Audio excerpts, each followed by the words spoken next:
Welcome to Tales from the Dark Side, where apparently we are now media assets. It definitely says that S. Assets. Sets. Nobody knows what you're talking about. That's all right. I know, it's all right. Most of the time they don't. They just always think I'm talking about them, even when I'm not. Yeah, no, I mean, like, figure it out. But I hate StreamYard. Whew. Winged it. I've been partying too many holiday parties, guys. Yeah, I don't know what happened. Had one of the big family ones we typically do, and you can never let the kids win. Is all I'm gonna say. Never. It doesn't matter. I got a niece who's like 4, and she tried to give me an elbow drop off the second floor. Yeah, I just got her in one, and then pull the Jimmy Black Snuka on you. You just never. She's a wild one, dude. They thought she was going to hurt herself because there's no reason she should be doing that. But I mean, I don't know. Marco's beating up on 4-year-old girls. Marco's the one that got hurt. Marco's the one that got hurt. I did. Hey, no, don't tell her. I was strong then, but today, no, I can't. I'm gimping. My leg is gone. All church, I was telling them I don't know what's going on with my knee. I can't sit down right now. So luckily I straightened that out a little bit, but I could not. I haven't been able to move since it. But hey, guess what? They didn't win. They didn't win in foosball. They didn't win in basketball. They didn't win in wrestling. They didn't win in hockey. They didn't win in nothing. Not a thing. Nada. And you are proud. You are proud of beating a 4-year-old. That's no. From the ages of not that. From the ages of 12 to 4, and absolutely yes. And I'll be proud next year when it's 13 to 5. Well, look at this. Well, listen, you and Marco are one and the same, Wayseeker. You don't believe it? You hate Santa Claus. You hate the kids there. I don't hate Santa Claus. He beats the kids. Yeah. I don't know what hey, I'm not the one that chose violence. She did. She's the one that chose violence. Dude, she was wild. Oh my God. My son's like, what's wrong with that cousin? I'm like, she's feral. I don't know what to tell you. She'd come out. I just walk in her room and she would like launch after the cat. I mean, it's awesome. It's fun. I love it. She doesn't even like talk to any of her other uncles, but she'd like just launch off of couches. I mean, that means we're raising them right. You know what I mean? So Sure. Oh, sorry, Wayseeker. We don't sit them down and make them watch Nubs all day long, a 24-hour marathon. Young Jedi Adventures. Yeah, that's how we're spreading Christmas. I tell them how you hate Christmas. Season 1 and season 2. Speaking of people who are anti-Wayseeker, hey, Tommy Law. I'm telling you, when it comes to Christmas, you have Scrooge, you have the Grinch, Krampus, and Wayseeker. Yeah, he's the worst of them all. At least 3 out of the 4 could be saved. Wayseeker, on the other hand, I don't think so. All right. Were you a Who? You do kind of look like a Who. You could have been a Who at one time. Yeah. I just figured out that's what the Grinch was, a Who. That cut down 2 trees or something. I didn't know that. Hope you all have a happy Christmas. Thank you, Tommy. Great show over the last year. Oh, cool, man. And here's to many more. Also, hope Santa is good to y'all. I think he will be. Wink, I hope he's good to you too. A tree, cheers, and cheers. Cool. Yeah, we got one more show before the New Year's. We're going to plan on doing it. I think we got it on the 29th. So we'll do that. We actually talked about it backstage. We have a great plan for you. We're going to go away from – the problem is Wayseeker does all these things and makes us do all these things that we finish already. And then we're like, what are we going to do this week? And we just pull it out of the bag. So he decided to pull out this JTC thing that he's been having done for a while. We're going to do that. We're probably going to skip part 2 until after the holidays. Sorry, Wayseeker. Just put it in the back burner and make sure we don't forget about it. We won't. And then we'll we have a plan for next week. So we'll have a fun one next week. So you guys want to stick around for that or whatever, do that for good wishes next year for New Year's. You know, it's going to be like MTV back in the day. GTK Comics, thumbs up high. Johnny, what's going on, buddy? Merry Christmas, everyone. JJ, sorry your team lost. And they had a good year. They're What's supposed to be one of the worst teams in the Big Ten. So yeah, I mean that they didn't deserve to be in the playoff, but hey, whatever. Hey, they did better than SMU. So. Yeah, what? Hey, no, neither of them deserved to be in the playoff. What school did you go to? Dayton, the Flyers. You think they should have been in there? What? Are you a Bobcat there, buddy? What's your problem? Because I know you're from Ohio. What are you, a Bobcat? No. Anyway, you're Bobcat. You're Bobcat. Yeah, I'm not a Bobcat. Closet Ohio State fan is what it is. Yeah. What's Bowling Green? The Falcons? Yeah. I didn't go to a state school, so you're going to be low and long time for that one. So you didn't go to state. So you didn't go to Dayton. You didn't go to. I didn't go. Dayton is a state school. Yeah, school? yeah, it is, isn't it? Yeah. Yeah, Dayton's a state school. Maybe Yeah, he went. Did you go to what's the one that starts with D? Is it DeQuez or something like that? Duquesne. You didn't go to It's Xavier. not There's no important. way you went to California. Xavier. It's not. No, it's not important. Oh. Nobody. No, it's a small school. It's near where your friend is. It's called your parents' house. You went to your Yeah, parents' totally. house. Yeah. That's where it was. That's Yeah, where you went to totally. college. All right. They went to Colorado Preachers. That's Yeah. the Hi everyone. like It's not a Dom. No, Dom. Say it under your breath, then say it out loud if it makes sense. All right, Mr. Edelman. Hi everyone. Merry Christmas. Hey, I'm trying to make some. What is he sussing? Hey everyone. Hey, the new update threw me. Yeah, threw everybody off. Yeah, that stuff is garbage. What's up, Ruben? Hi everyone. Why aren't Hi, you Ruben. on? Yeah, Ruben, you should come on. If you don't come on this week, come on next week, Ruben. Try to get the day off, bro. They work you too hard, man. All right, Ed saying hi for the algorithm. Hi, Ed. Welcome to the. Oh shoot, what's going on for the algorithm? Sorry, I didn't see you there, Dwayne. Dwayne, another week. Mark, save for Nubs appearing. You know what? No. Hey, stop. He was behind scenes, just shitting on anything if he couldn't get it linked to Nubs. We'll talk about it later. But do you know who they said is not appearing in the show? Sorry, Dom. Nubs. Hondo. They confirmed. The people confirmed that Hondo is not appearing in season 1 of Skeleton Crew. So Nubs has a shot. Hondo is out. Well, listen. At the end of the day, we hear a pirate show without the major pirate and the pirate queen of Maz Kanata. I don't know what they, it is what it is. I guess. John, shots fired, John, and I don't think they're. John, I actually think you would be correct. No, Wayseekers. Let's give this out. Wayseekers hated all Skeleton Crew so far because that's not true. I give it like 8s, but this week did not come near that 8 mark. I've been the lowest on the panel, but I've still been like an 8. Yeah, but you've only been that because you're selling. Yeah. Which is you're trying to like, oh, this. I thought this episode was pretty good, entertaining. It was good. We'll get into it. We got a whole segment on it, guys. Don't worry about it. We got a whole segment on it. All right, John, see eye to eye on this one. JJ, of course. But every week you said that, Wayseeker. Excuse me. Sorry. JJ, you ready for news? Let's do it. All right, where the hell do you think this thing is then? Is this a media asset also? This isn't a media asset. It's all fuck is it? Media assets now. What? Everything's media asset? All right. Everything is. Yeah.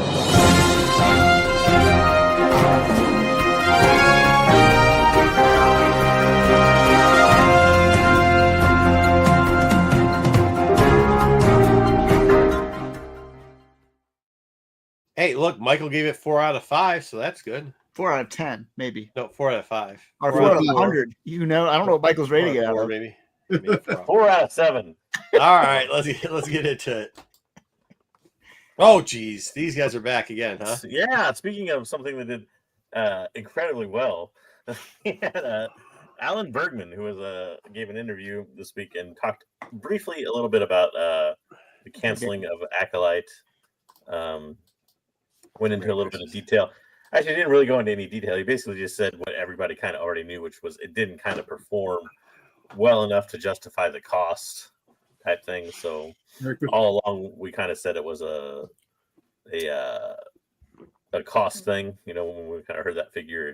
I guess, but Dom added some news. Did you add a little bit that Dom put in the chat? On the very next slide. Very good. So the archive's ruining news, just like normal. No. Yeah. See, that's how you do it. You ask without spoiling it. We'll cover that when we get to it in the next slide. But remember, though, this did not have a planned second season, like the other show did. And I'll tell you why this fared a little bit better than the last one, too. But obviously, we've talked about before, they didn't do themselves any favors with leaving it open-ended. I still want them to finally come back and admit, what's Ugly Glasses girl's name again? Leslie.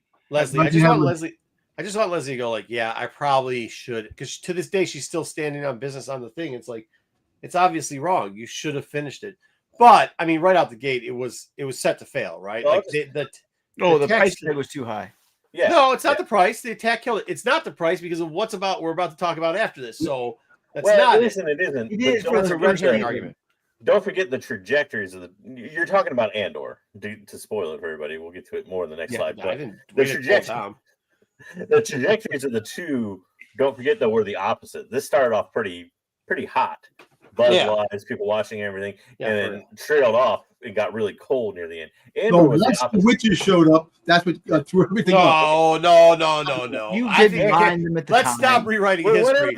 Whatever the reason may be, it went the opposite direction where it trailed off near the end, and Andor was the thing becoming had a more successful. negative 15 star rating before the first episode even got played. I'll tell you what, episode 5 was the best out of them all. That was it. Episode 5 was the best Star Wars episode we've gotten in years. Yeah, I know. The point is, though, when you get to the end of something, that's when you have to justify whether or not you're going to renew it. Fair. So, I mean, when it was doing worse at the end, they're not going to come back and say, well, it's doing great. It's kind of like, we talked about football earlier at the start of the show. It's like losing a football game. You don't say you're going to the playoffs if you lost. Well, we only lost by 7. Well, you still lost. Yeah. I mean, the one thing I thought about the article is if you thought the numbers weren't awful, then why don't you just give us season 2 and just trim the budget massively and just see if they give it to somebody else or give it to somebody else. I think there was room for that to happen, but they didn't want to go that route. Well, they had a petition. They had a petition to renew it. Everything made $2,200. Sticks has a petition.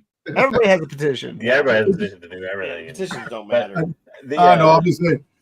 Yeah. $2,200. The crux of it too is they apparently proposed that to the creators supposedly, and they were like, they sat down with them and said, listen, if we scale this back, can you make the same product? And I guess they kind of waffled, and Disney was just like, let's cut our losses at that point. Yeah. So I mean, also I'll be honest with you with Leslie. This is a Disney exec speaking, not a Lucasfilm person speaking. So it's when it comes from Disney, it's coming at you from financial bottom line perspective only. Right. But that's kind of what. Hold on now. But that's kind of what we've been saying for a while, especially 2 years ago when they did the split up division stuff. That's the person now who the buck stopped. That is who's in charge of this. So everybody keeps saying it's KK, but it's not. Huh? Yeah, they can cut back. They can cut back if they use the volume instead of freaking going on location. Well, no, I mean, hey, here's the thing. This is problem number 2 with Leslie. If they're saying, hey, man, we might be able to do something for. If somebody does a feeler of hey, can you still do it without all the money? And your response is no, then the answer is going to be, what the answer is going to be. Yeah, that's kind of hey, I was defending Leslie in the beginning because she is a Star Wars fan, and I get all that. But this is just bad business at this point. She's made 2 very critically. I mean, if we're going to compliment people or say, hey, give them a chance, then I think when the product's done, we can also be critical of what happened here. And 2 enormous failures. 2 enormous failures. 1, the ending, you should have given us an ending. Number 2, if it's true that the executive, which I have no reason to doubt the executive, said, can you do it cheaper? And she came back with her team and said, absolutely not. That you're then fired. You find somebody else. Then find somebody else. Yeah, but they're not going to run around and find somebody else. They're just going to be like, all right, cool, we're done. They're not wasting that much time with it. You know what? We'll probably get a comic series in the next maybe a year or 2 based off the finish up the other plot lines. Because if they had, if all those loose ends. Hold on. Michael's getting it. Somebody personally messaged me after we had done this and brought it back because they said we are not using the bell enough. And I guess we're going to have to do that in the new year. We're going to have to focus on it. Michael says, guys, they can continue the story with Darth Plagueis. Plagueis can emerge from the cave, force choke Osha, and then hands Slimo Ren. Slimo Ren? Smilo Ren. Why do they call him Smilo Ren? It's the mask. Okay. Mask. Smilo Ren. It would be one hell of an opening. Hey, give him the bell. Ring the bell. I like Crymea's character. You freaking goddamn the master. I like this character. That's the thing. You do a comic book. Yeah. We'll get more stuff, but we'll get it. They're going to. Aren't they doing a backstory on this already? They're doing the backstory. You're gonna have covers too that coming out. The mother, and you're gonna have Osha and Meg. The comic book covers. So we're gonna be getting that done. That's death by. Hey, first off, Dwayne Scott. No, that one's making money. I'm telling you, that 1,000 cuts. Death by 1,000 cuts. That one's making money because that one costs nothing to make. Zaggy, as long as you pay your taxes, no problem with me, dude. You can marry her all you want, bro. Fuck taxes. We're not doing that. We're not doing that. We don't do that. We pay our taxes. We pay our taxes. Yeah, pay taxes when I'm good and ready to. That's okay. Because they don't give me my money when they owe me my money. They take forever to give me money, so I'll take it. All right, let's go. Next slide. Ruin this one. There we go. Oh, me? Oh, sorry. No, I got it. Right. I just had to get my mouse working.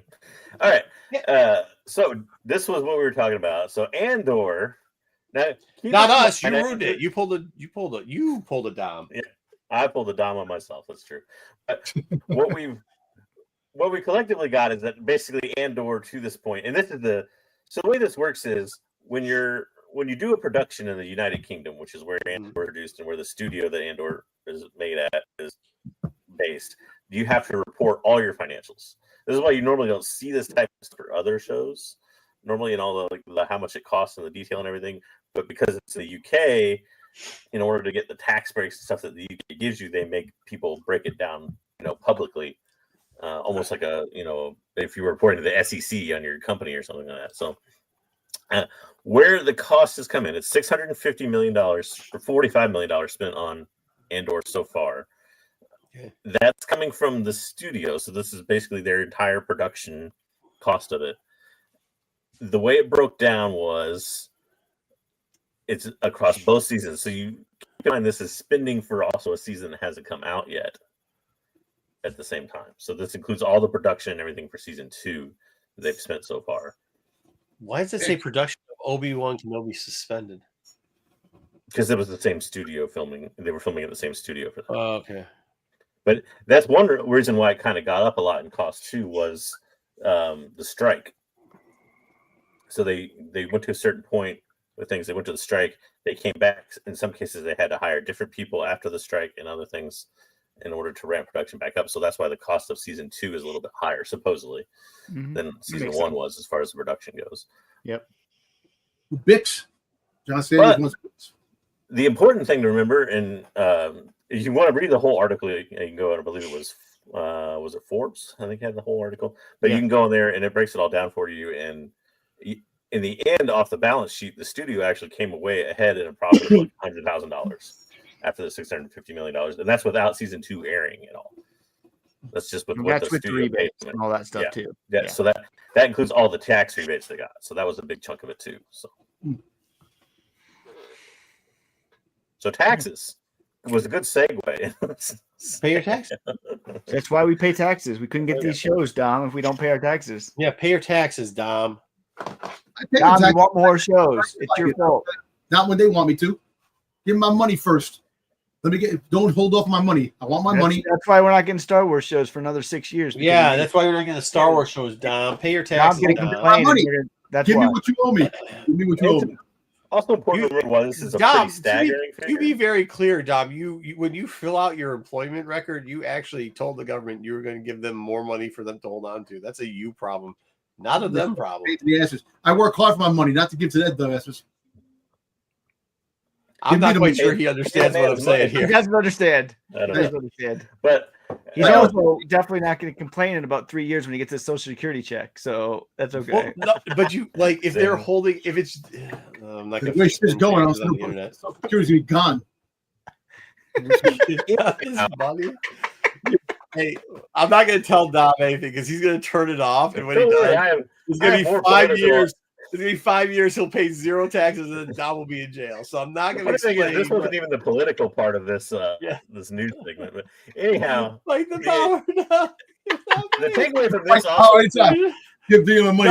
It should be Dom against the machine, not Rage against the machine. Dwayne, try again, buddy. Oh man, Dom, you're definitely going to win, just like everybody else. This too is they had to financially break this all out, right? So, like, this really isn't like that. It's a pretty crazy figure, but it's not as crazy as you think when you weigh the things of like what Amazon spends on funding like Rings of Power, like the Lord of the Rings show. It's really not super unusual across 2 seasons to have spent this much money. I mean, it's a big ask, but it's not crazy. It is a big amount of money.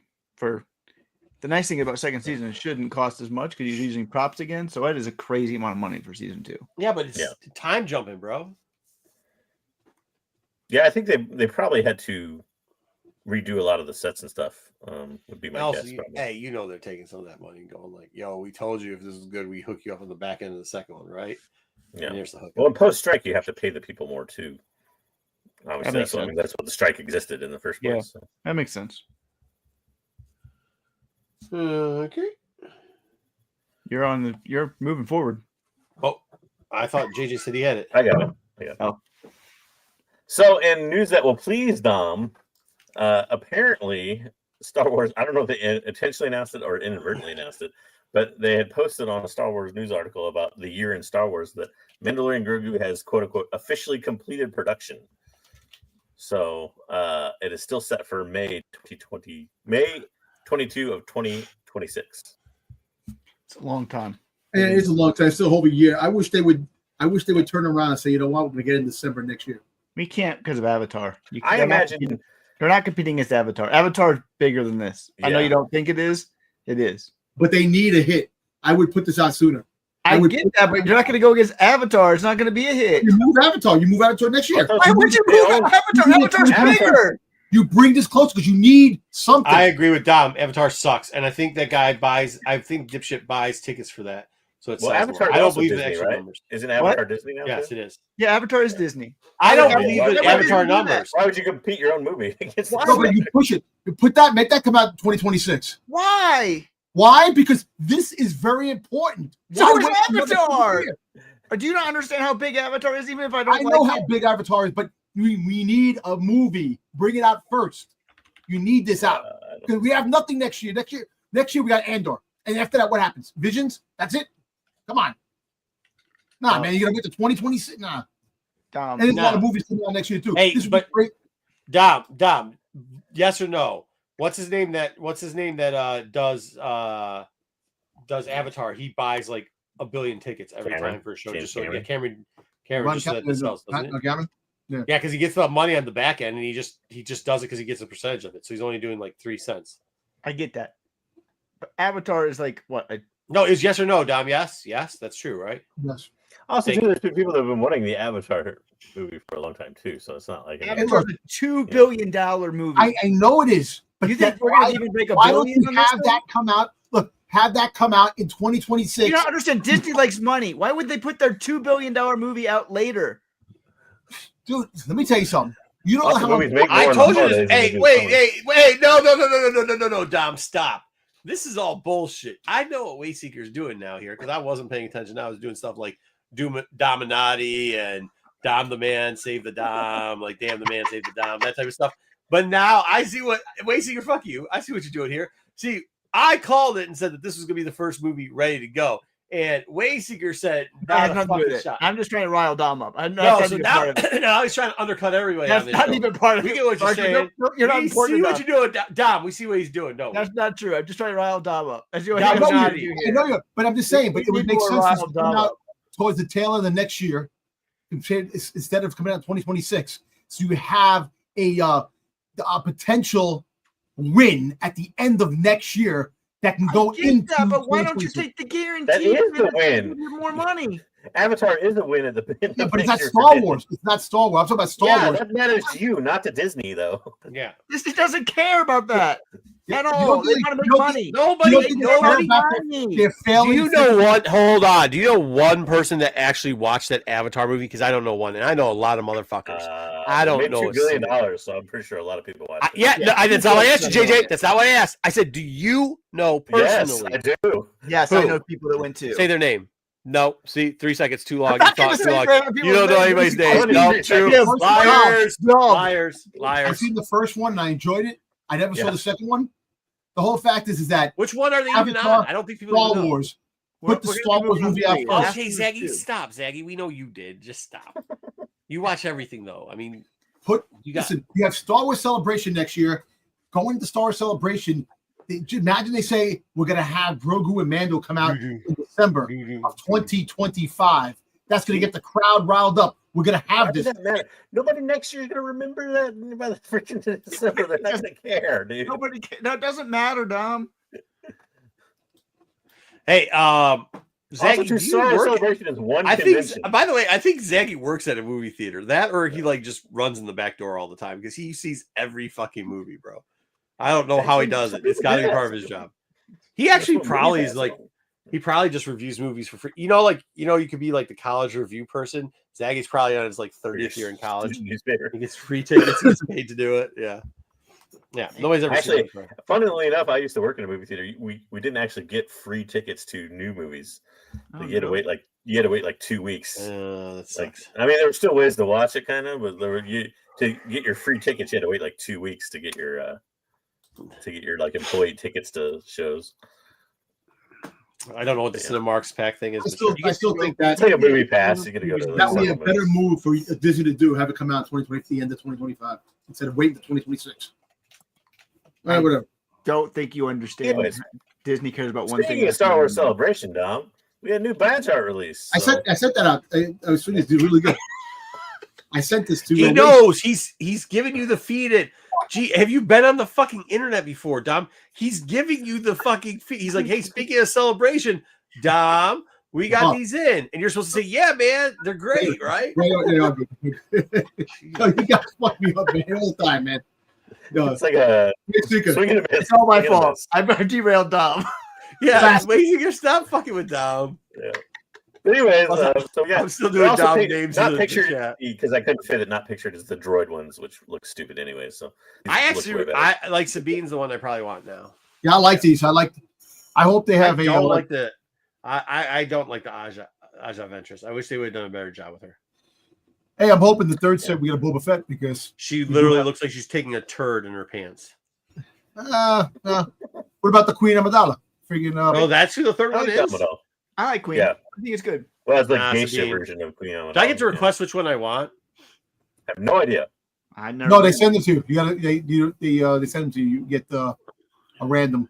Can you buy the other ones? You can probably buy the other ones after. Well, they give us random. We're getting. I don't know if they send them to you. Pick them up at the door. I'm taking like a whole 10 people out there, dude. Already paid for it, so I should be getting at least a couple of these. Yeah, I imagine it'll be a variety, but it's probably randomly assigned with them. I guess, but I could be wrong. Sabine really does. I like the purple in the Sabines. I think it's really good. Is that true? I might just not come back from Japan. I don't even know if I like you guys that much to come back. To be honest with you, I think I'm gonna stay there. How are the taxes over now? It doesn't matter. I already have the money. I don't need to. We have a big party in Michigan in April.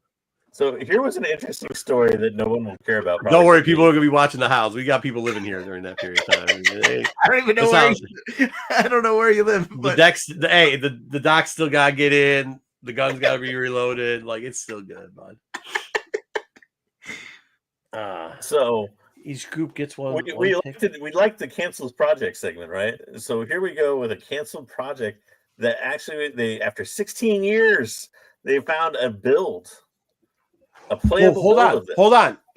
I'm sorry. Cool. I'm glad you're doing it, but I really want you to get into this, Ruben. So if I bought 1, 2, 3, if I bought 3, so if I bought 16 day passes, they'll all be different. Will be the same. No, I don't think that's what he's saying. I think he's saying each group gets a different one. Will give you like Sabine will be the 4-day pass. Yeah. Ventress is a 1-day pass. A VIP pass is, I don't know, so whoever. And then the Jedi pass. That sucks. Pass. That sucks. Dude, that thing sold out in like 12 seconds. There's no way we could get it. All right, go ahead. I'm sorry. Years, man. But after 16 years, there's now a playable build that was discovered of Battlefront 3. This is the first Battlefront series, not the most recent released one, but go back to like mid-2000s Battlefront. So, this is interesting because the modders are supposedly going to finish this playable build and put it out. And it was actually built for the Wii, believe it or not. If you remember the Nintendo Wii back in the day. I still have that. Can we play it on the Wii? I don't know. If they release a mod for it, then maybe. You probably have to have a modded version of a Wii. But yeah. So. But now people will finally get to play this game after 16 years of missing it. So I can't believe it's been that long. Wait a minute. Battlefront 3 wasn't Battlefront 2 was the one, wasn't Battlefront 2 on Xbox? Yes. That was the one that sucked that they did the microtransactions and then. No, that was the second Battlefront. So there's two Battlefront series. In the mid 2000s, there was Battlefront 1 and 2. Oh, you're talking about that Battlefront, not the other Battlefront. Yeah. Okay. Battlefront 1 and 2 is like Clone Wars, like yeah. mid 2000s. Clone Wars, and then Battlefront. Okay. The EA Battlefronts were the other ones that came later, and those were the ones with microtransactions and others. Yeah. Right. People still play though. So here you go, Dom. Here's your Bad Batch novel news. That was a bit of a surprise this week. We got announced that we will be getting a Bad Batch novel. I think the first one's due out in August 2025. So. I think still won't read it. It takes place in between the time where they sat down and retired and Amiga left. That's what but here's the problem with it. It doesn't matter. You're still not gonna read it. Dom ain't reading that book. Hey, I know. Hey, listen, who knows? I might surprise people. 2025 might be a year that I start going back to reading books again. There you go. New Year's resolution. Yeah. There you go. So also released this week on the Disney Store. Now you can buy the Stellan Geos lightsaber. If you remember, the Stellan Geos lightsaber came with something before, and now it doesn't. Yeah. Yes, it can't. So it is significantly cheaper, but now it is $180, but you get no comic. Oh, it still sucks. Just the hilt. That sucks, man. And it's not even as good as a thing. Yep. So that is it. Also, Dom, I don't know if there's a toy segment this week, but I choose to include this because the outrageous price tag of supposedly $1,000 new version of this Lego Star Wars Death Star will supposedly rumored to come out in October. So you gonna buy a $1,000 Lego set? Nah, not really. No. I don't know who's buying these anymore because they're not. Even the show channels that used to like be big into building these and would like that's why they'd buy them. I unfortunately think now that you're seeing the market of stuff going on sale. Even though, hey man, what can I say? I was in the Target the other day and all the shelves were clear and they had nothing on like a week before Christmas. So everything was on sale.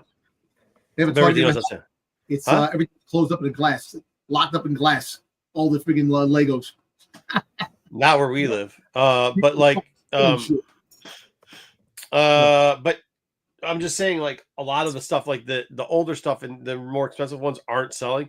But everything that's like $120 or $150 and lower was pretty much cleared off the shelves. Zaggy asked the exact question I was going to ask. I'm sure they'll make some change to it somehow. But let's say you bought the first Death Star, which was not cheap, mind you. What makes this one worth it over the other one? Maybe it's more figs, and maybe it lights. I don't think you can get the first one anymore. And I think the first one, secondary market's really damn expensive. It really is. So I think that this expensive. Yeah, but I mean, like really damn expensive. I'm thinking like more than this. You should have told us in the news. Look into it. I don't see them making that many with this. It's just a rumor right now. Yeah. I mean, they could make it something limited too. Maybe I don't know. Maybe there's some sort of like limited production. They're really gonna do like Pulse, but they're gonna do it for Lego now. I don't know. I have no idea. But maybe some news will leak out. Dom can point it out in a toy segment in the near future. Maybe. Yeah. So things not to do. Oh, you're right. The first one's only. There's two other ones, by the way. The first one's only like. The Death Star. Yeah, $1,195. Yep, I saw this. This is gonna be awesome. They're not doing. We don't know for sure if they're doing it. Are you gonna get it? Are you gonna get it, Wayseeker? I might. Yeah, maybe. I might. Ooh. It's within the possibility. That I $3,250 for the original one. Ooh, wow, that one's expensive. Ouch. Yeah, but I would put it together. I'm not leaving in a package. Yeah, you gotta put it together. I say that while I'm looking up at Vader's castle up there and still haven't put it together. So, yeah. So things not to do. It's your Star Wars habit. Don't misconstrue stuff posted on the internet on social media. A Pennsylvania state senator apparently saw this meme of a TIE fighter being hauled on the back of a truck, which came out on the internet because all the drone news. Yep. Or the captured drone. And apparently he just had posted on the internet a long diatribe about these drones and how they're this and that. And then when people called him on it, he was kind of like, well, it's just a joke. People, there was nothing funny or joking about the first part of his post. Well, apparently the drones were searching for radioactive materials. Apparently, They're talking about a nuke. That came into the I didn't ask. I was pointing out more. Not apparently. We don't need to get into that. I said apparently, so that's what I'm trying to say. Hey, I'm living here, so New Jersey is right over here, so it's next to me. So hey, you know what probably is? You know what probably is? Jackasses who are fucking on welfare just throwing drones up in the air. Or people who read move stuff on the internet and think and TIE fighters are drones. Yeah, I mean, dude, how are you? Like, how embarrassing? Apparently, the Empire's coming for all of us. Yeah, that's great. Yeah. Also, Michael's right. Michael's right. Yeah, no, that guy in PA had it right. That's exactly what those drones look like. Yeah. Yeah. Also, things not to do. I thought this was going to be a Florida news story. It was actually from Seattle, Washington. But there was a police chief that was recently fired because he wrote a love letter that was found by his own security staff, mind you, that was Star Wars themed to his chief of staff, which don't dip your pen in the company. That's why I was like, why are they targeting me with this fucking stupid chief got fired? But the hilarious thing, guess what the it was like part of a card in a Star Wars themed letter, because apparently the mistress or whatever was a big Disney fan. But guess what the card was of? Slave Leia. Guess what? Star Wars. Nope. Think more. Oddly enough, think more. Jabba the Hutt. Close with no. It's an Ewok. It's Ewoks. Ewok themed love letter. Oh Jesus, that's really embarrassing. This guy looks like a fucking furry, bro. Yeah. Don't do that thing.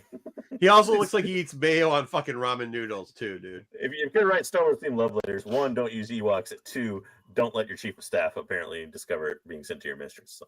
That's funny. Oh my god.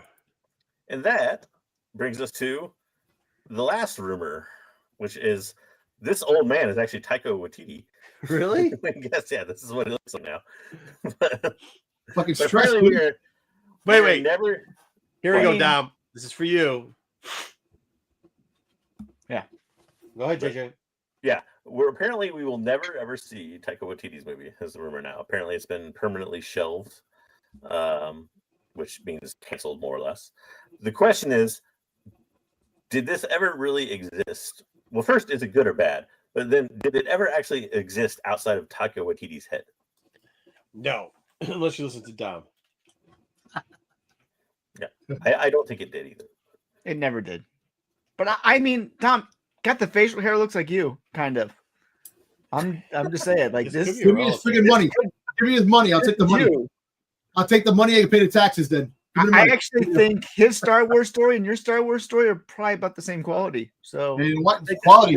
Whoa! No, hey, listen. Nope. I probably have a better Star Wars movie than his because I know the shit that he probably put in the goddamn thing.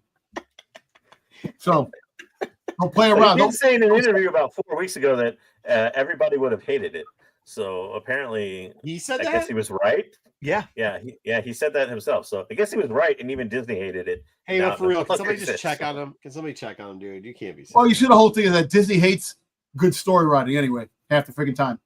Yeah. So maybe it could have been better than what I saw the last Thor movie. I don't know that it would have been better story writing. Yeah. I know. Yeah, the last Thor, give or take. But the whole fact is that if there was any indication of what he really wanted to do with the movie, I think you're underselling it.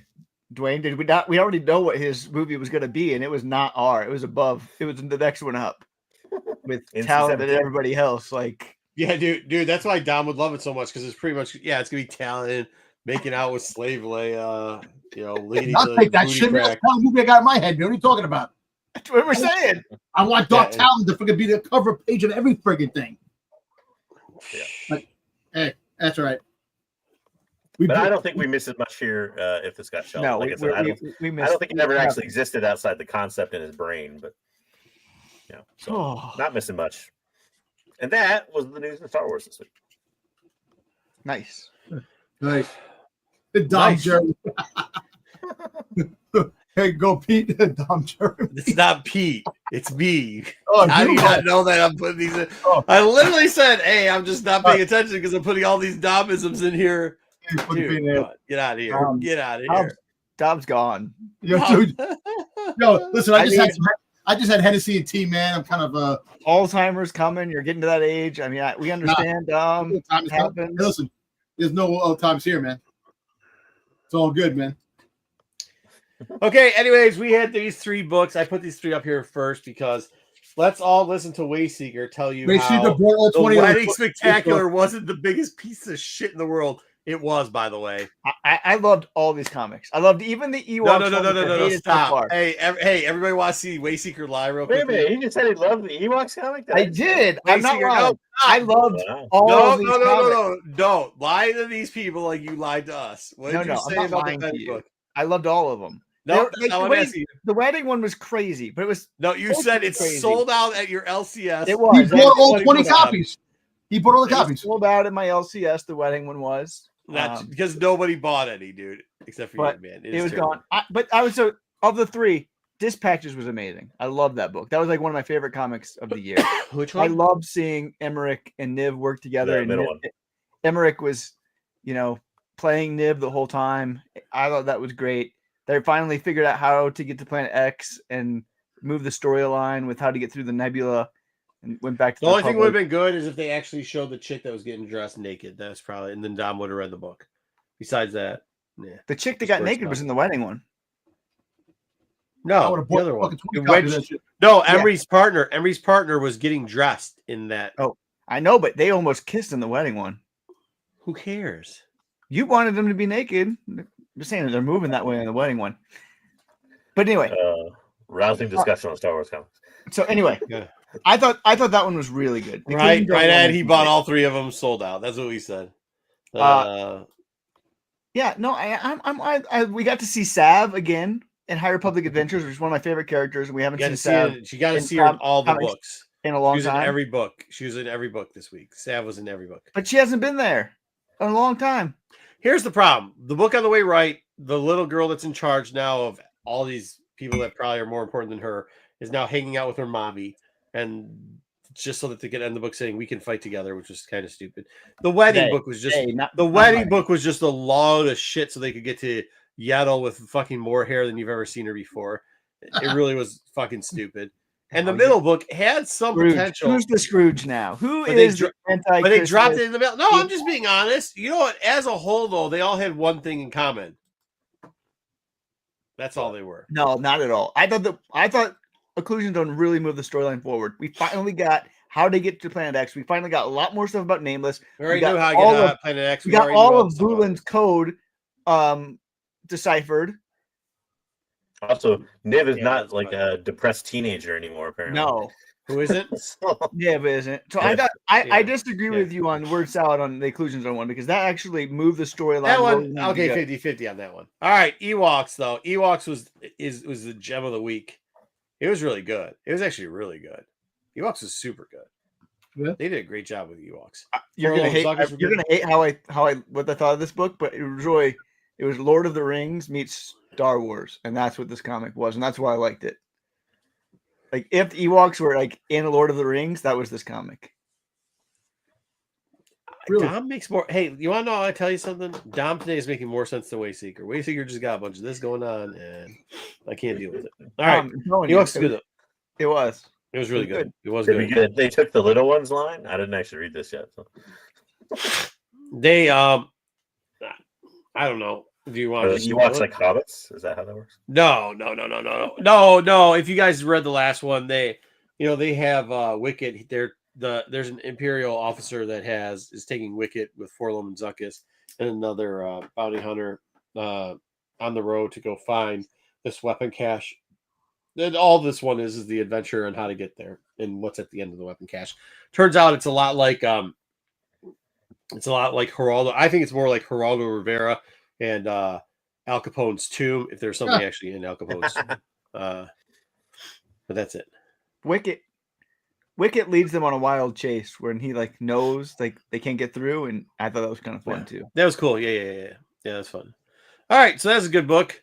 Nobody read this. I didn't need to. I already know the story. Yep. Next up. Exactly. Star Wars The Last Stand's coming out. Read a couple books in it. Looks good. 25-cent copy. Looks like shit. 25 cents. Oh, also new first appearance. Should be 25 cents, but it's 25 cents. Oh, sorry. 25 copy. Looks like shit. Yeah. It looks like a 25-cent cover, though. You're right. It does. Also, first appearance, guys. First appearance of Baby Bump on Leia. So that's Kylo Ren in the tummy. Kylo First Ren. appearance of Kylo Ren inside the womb. Just so you Being know. There you go, manipulated Dom. by Snoke. At the It's same inside. time. All right, we don't have FOC because there's no FOC. So happy We holidays. did get a lot of solicits. So if we didn't cover, We this did. week, Yeah, we I didn't got cover all. of Did you? ours. I don't know if JJ covered the solicitations, but yeah, solicitations. Yeah, yeah, I did not. We got some good stuff. I thought this We could cover solicitations. The problem is once we cover solicitations, then we got to cover them again in FOC. I know. Then we I got to know. cover them next week coming out, and people are like, It's not "Well, worth they're it. And if already it's sold." Dark Horse, you actually have to cover it 3 times because there's going to be 3 FOCs with the same book. Yeah. So you got to cover it 6 times then. Yeah, agreed. Yeah. Agreed. Aquatic Let me Ape together says Dom some knows the truth and let capitalization. Some bad which we don't know what solicits. that means. Like that. Oh damn! Go ahead, Aquatic. Try to explain what you're saying here, buddy. That's my boy. What is he? Mark. It's who? My Oh, this boy guy likes to Frankie. fish. Is it like the he X on? Files? Yeah, that's my friend Frankie from the job. He goes fishing on the weekends. Oh, that's the guy that goes fishing. Nice. Yeah. Cool. That's his hashtag. So yeah, he's good. He's good dude. Oh, his hashtag. I mean, that's what his like channel's name is or whatever. Well, Well, I'll check him out. Check him Do you out. fish the He's, city? Aquatic Apes? Do you fish the city? I find that intriguing. he goes all places like up in Long Island, upstate. There's a lot of things. Long Probably caps. pays his Long taxes, caps. no Dom. Long caps. Yeah. Everybody pays their taxes. I just let them wait. Let them sweat like they make me sweat. No, Dom, that's not how it works. You filled out a form. That guy like throws the taxes through the post office door on like April 14th at like You can, 11 hey at Dom, night. you can pay quarterly. You can pay quarterly taxes. But I'll tell you this: within 3 years, you'll be in jail because you won't pay your quarterly taxes, and you'll go straight. Hey, I'm not going to be Wesley Snipes. Don't worry about it. We can tell you that. East River fishing, cool. What do you catch out there, Aquatic? I can't do this because all I'm going to want to do is talk about this guy fishing because it's not frozen yet out there, and it's not. And there's ice, like there's only like a half an inch of ice, so I'm not going to do that. We'll talk later. Check his page out. He has a lot of. I'll check it out. Yeah, for sure. I love fishing. Tell him, Dom. No. Yeah. Dom, do not do that. You will go to jail. Please don't go to jail. All right. Next up, we got Dom Toys. Let's give him something else to think about. All right, so this came out. They had the Tuesdays every month of December. Yeah. Not something. So they dropped this special 3-pack of the evolution of Anakin. If vintage didn't suck so bad, I'd actually think about buying this. I love that Vader, like in the lightning. Palpatine lightning. Yeah. It's pretty cool. The people who complaining about the vintage line not getting a lot of figures, they were pretty happy with this drop. Dude, fuck Vid. That's all they get is figures, and figures. Dude, you can trip over. You have more of a chance of tripping over your own these vintage things in ollies than anything else because they're all the fuck over the place. You just kick them. You walk on them. They're just on the floor. I know. So don't tell me that they don't get any figures. They get tons of figures. But nobody wants them. I was actually considering pre-ordering this, picking this up, but yeah. All right. Next. We're getting this. We're getting a Phase 1 Clone Trooper. A combo pack? What? Why'd they go back to no plastic again? But this is like they had a few things that were left that they were doing with the no plastic because the new plastic is going to be basically on everything in 2025. Everything's going to be all back to where it was. This is kind of cool for the troop builders. Yeah, I kind of dig the. Yeah. I mean, it's a 2-pack, right? Yeah. What's a 2-pack run? 34? About 34, 35. But if you wait, it might show up in Ollie's. $10. You have 2 packs. I don't know about that. I don't know. These bigger ones, as soon as they go on sale, people pick them up because, like, you got to think like and it depends on what it is, but like the Venoms, the Thanoses, the what is that? What's the Hulk? The one Maestros, all those that turned out to be bigger ones, or the dual packs, we sell them a ton because the Hulk. What about the Hulk? The Hulk. Yeah. That's what I say. Yeah, 2 years. What's up, Visrod? 2 years after they like go out, people want them. So I think this is gonna be the same thing here. And look, I like getting the sales probably good. Especially if you can get for 25. What? The army building sets, these are great. Yeah, I mean, getting a case of these might not be. You know, when they do the game, like GameStop will do like some like discount code or whatever, and you can buy by the case. This might be one to look into. Now look, speaking about the figures, I picked this up. The the Commando. I'm gonna send this one to my boy right now. I love these figures. This is gonna be a good one, I think. Let's see. Oh, turn that back. I'm taking a picture of it so I can send it to my boy. What are you doing? Who flicked that? I know Dom didn't flick it, dude. No, I didn't flip that. I didn't touch anything. Yeah. All right. Next up. Then we get some Lego. Wayseeker, I'm going to toss you. I know you did that. Seeker, you son of a bitch. We got an MTT freaking of $149.99 the summer of 2025. Oh shit! We had a bunch of minifigures that come along with it too. About fucking dude, you know what they're doing? They're pricing these at the prices that they sell on like StockX. I think this is like a $160 fucking StockX toy. So they're selling or set. So they're selling for $150. Like, just get the fuck out of here. That's ridiculous. I mean, what kid's gonna pay $150 for it? Hey, listen, parents pay sometimes. You know, Legos never really go at that price. I understand that. I don't think it's necessarily for kids. You just said you might buy $1,000. Exactly. That was for me. That's an 18 plus. This is a 9. I'll be honest with you, to Wayseeker, if you celebrated Christmas and wasn't such a Scrooge because you're a cheap ass son of a bitch, you would know that like $150 for presents nowadays for kids.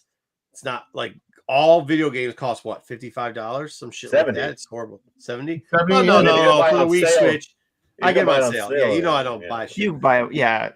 It's like $50. But dude, I go up and down the aisles. I don't buy anything from the fucking. You know me. I got the 150 is ridiculous for Lego, especially for this Lego.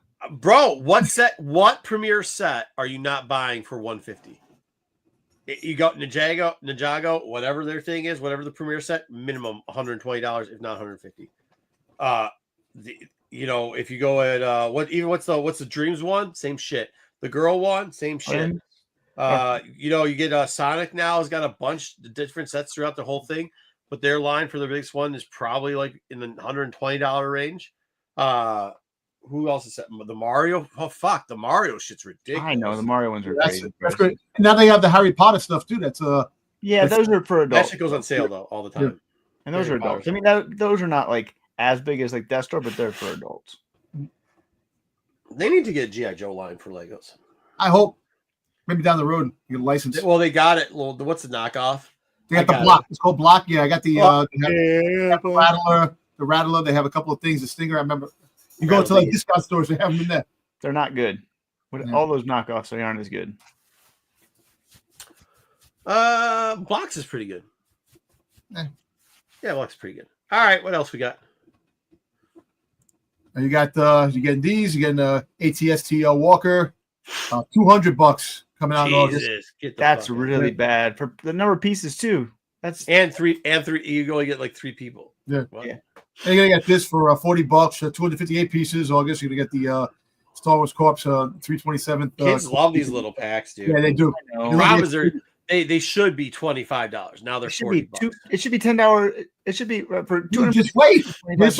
$450, $40. No. These are good though because I kept a stack of these from COVID when they came out with the first line of these for those like Mandalorian clone troopers. Yeah. And like they got expensive. I sold a couple. I put some away, and now they're back up in price again. So these battle packs are all right. These minifigures are always great, but hey, listen, if you think that's a lot of money, wait the coming years. I put that here too. The rumor on there too about the Lego. That's This one's cool. I think it lights up. Who leaked it? I think you buy the lights Jack separate. Face. We got. They do lights separate now for all the Legos. Yeah. You got to buy them separate. So it's just another way of spending more money. I spend another $200 on lights. Uh-oh. Yeah, so we got the hot toy of Tom, why is BK always talking about your rod? I don't get it. Video rod. I should have fixed this because this doesn't look good. So we're getting a hot toy of Plo Koon coming out, which pretty cool. Like I said, I can't. I have to pick and choose which figures I can sell out because Dave's buying them all. I say Dave's gonna be the only guy that buys them. Yeah, it's like Wayseeker. It's like Wayseeker in that wedding fucking special. Yeah, dude, there was like 50 of them at a store. They all sold out. It's because you bought them all, dude. Like, it's just gonna be Dave. Dave's buying every single one of them. So Sideshow has the original one. Yeah, it has him coming out. The spy. Yep, he's coming out. They used it in some of the cities, and I think they made one in the space set. Yeah. There are third-party knockoffs as well, but there are some Legos doing some stuff now too. Who the fuck is buying this? Dom. Well, No, this is the Scum and Villainy line that's coming out for the whole cantina. I don't give this a No, people nutsack buying- and fucking people are dingleberry buying line, this. bro. Like, Dom's buying it. Listen, Ruben's if I buying had it. the room, I would buy this. oh I my would buy God. all these figures, man. This is why Fucking you're cantina. broke. Holy shit, man. I would What have do you think, all Wayne? my thing. Do you think he's Neil's species?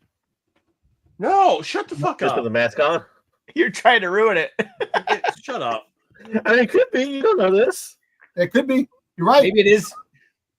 Maybe it's Did they ever, Neil's dad. did they ever give We haven't us seen Neil's dad. We've only seen Neil's mom. Guys, I've been having Christmas parties for 2.5 weeks now. I'm in the jolliest spirit. You fuckers aren't going to ruin my shit. I do not care. all the guys at my job are coming on now. Long Charles. pants crew. Yeah, the What's long up, pants Charles? crew. I'm thinking guy Long pants. Charles, my job. What's up, Charles? Yeah, so we're getting a range trooper from Solo. This is coming out. Wow. Really long. That's not needed. Nobody needs this.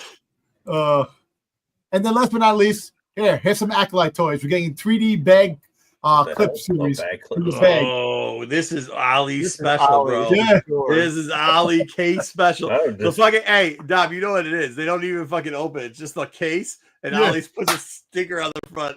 $19.99. Good luck. Nobody's buying this. Look at Nobody. Tobin. Look at the Everybody's Jedi. dead but one person. Look at Jedi Master people. Tobin. Hey, I guarantee you this though. If they sell it by the box, I'm buying a couple boxes for the cons because you put them under your table. If it's $20 and there's like 30 pieces in there, you sell them for $2 a piece. So, Little kids will buy the shit. Yeah. interesting question for you guys. I've Please. never asked this, I don't think, in all of the. But now, granted, we don't have a ton of Acolyte merch, right? But why in all the Acolyte merch we get like this, there's no Vernestra? Because that Wonder bald-headed bitch looks stupid. And you said it, I didn't, but I mean, that's I'm just kind of where I saying. was going with that. Well, here. Look. Okay, there's The somebody else. stranger looks so bad. Like they butchered the stranger. Look at that thing. Yeah, it looks weird. Yeah, it's just for kids. It's like they have these for all the I Star get Wars. this for kids, but that mask doesn't look right. That thing looks weird. Like Master Torben looks kind of cool because he got like one eye and the scar. Like that's He kinda looks like, cool. he looks like a drunken Master self. Torben looks like a fun pop that somebody tried to burn the eye off of. I know, right? We got the stranger. I like the stranger. Hey, we didn't get the friggin' what's his face? Chimera, regular Chimera. You know, we did the stranger, which is good. without the mask. That's all right. That's it. No, Otherwise- well, that sucks. That was pretty fun. Good stuff, real quickly. Hold on. All right, what are we doing? Comics? Or are we doing skeleton? What are we doing? Yeah. Let's get into let's get comics or Skeleton Crew. Skeleton Crew it is. All right. Let's do it. Do it. Do it. All right. Skeleton Crew. We're starting off. Don. Go ahead. Hey, look, I made an intro slide. Yay! Oh, this is the intro slide? You should get it Yeah. to put it on the thumbnail. All right, there we go. What is this? Okay, so we open up. They're arriving at a planet. The phrase that Jod uses when he sees the planet, because he thinks it's Atten, is Renard's ghost. Which Renard is Donner backwards, so kind of a throwback to Goonies director Richard Donner, also Superman director. Superman fans, Oh, which had a new trailer deep this cut. week. So Deep cut. deep cut reference there. There you go. But we see them actually arrive on the planet. They kind of break the atmosphere. They come in. At first, they're all excited. They think they've arrived at and they're like, "Oh, look at this houses and all that." So we see what looks like remnants of basically these same kind of neighborhoods that they had. Mhm. Can I say one thing really quick? Yeah. You see when he came into the atmosphere, they got the tractor beam was holding them, and then they override it. So think about it. If they did that with an Atten, they couldn't override that's why the ship crashed. So basically, if these planets were all destroyed, so kind of a different is like kind of a similar thing. Also, they come in through kind of a nebula, which also existed on Atten too. So dungarees. we come to find out I'm laughing. Josh and John Wood and the That's kids. funny. Josh and John Wood and the kids land, and it looks like it still looks like Atten, but it looks like a destroyed version of Atten. There's even like playground equipment that's all like aged and. Can we go back to that real quickly though? Like the whole atmosphere stuff and everything else. Do you think a lot of these planets are exactly the same? Yes, I think they're all the same. Yes, like each one's like they're like all clone planets. And I think kind what of like they get to is this, as the story goes on, I think that's what they reveal. But Listen, what he said. So go ahead, Dom. You were going to say what I was thinking. I'm going to say again. No, I think he's going to say when he landed. He goes, if you're going to say ash, it tastes like ash, like my home planet where I'm from. Yep. So I don't know. If you think of ash, people keep saying Alderaan, that he's on Alderaan, that there are areas in Alderaan, but also Mustafar. There's ash, inside the.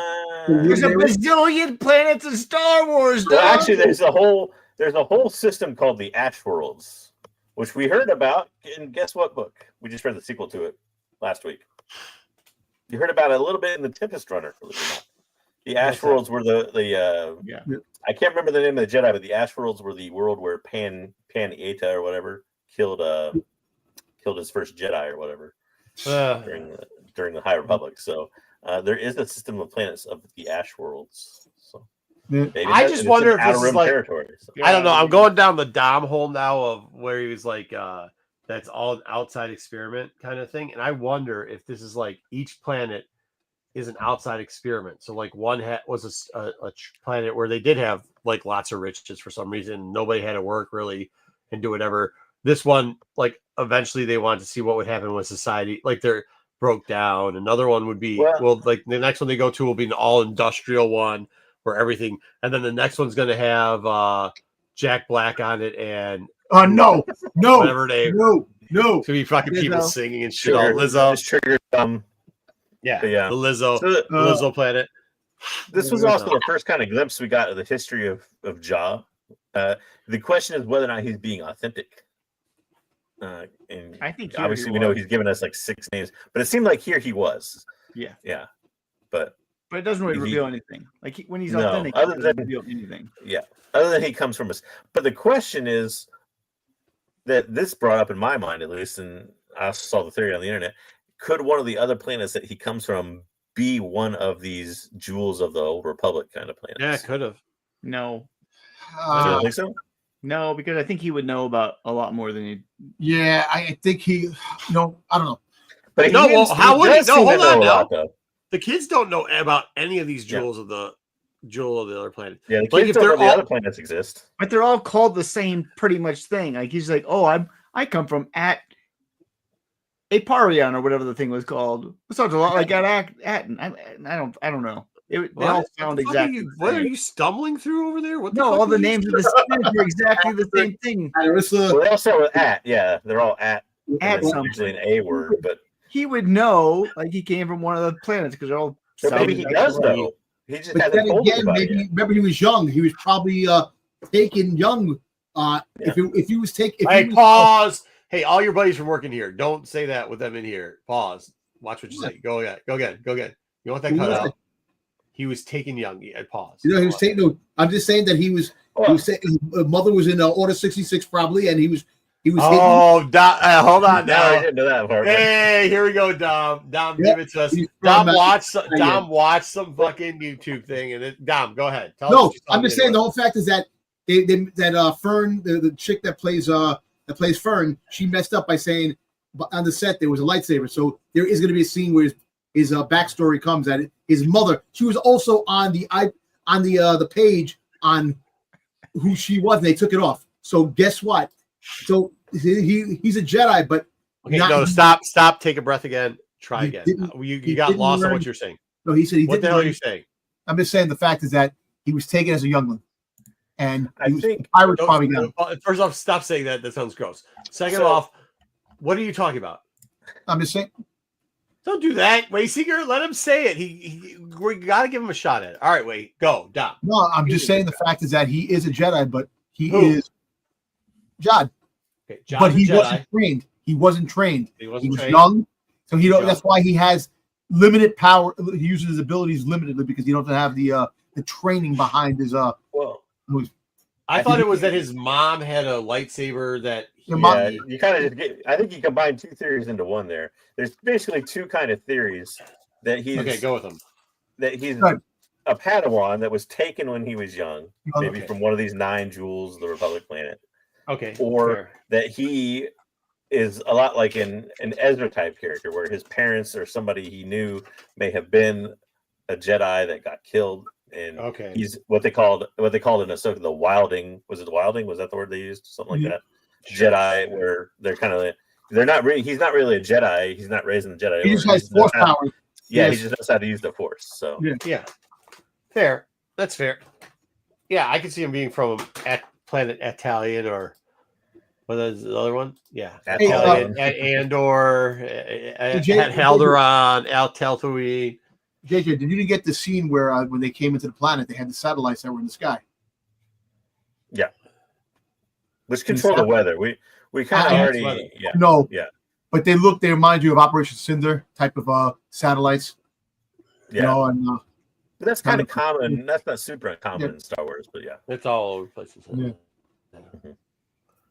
Okay, next up.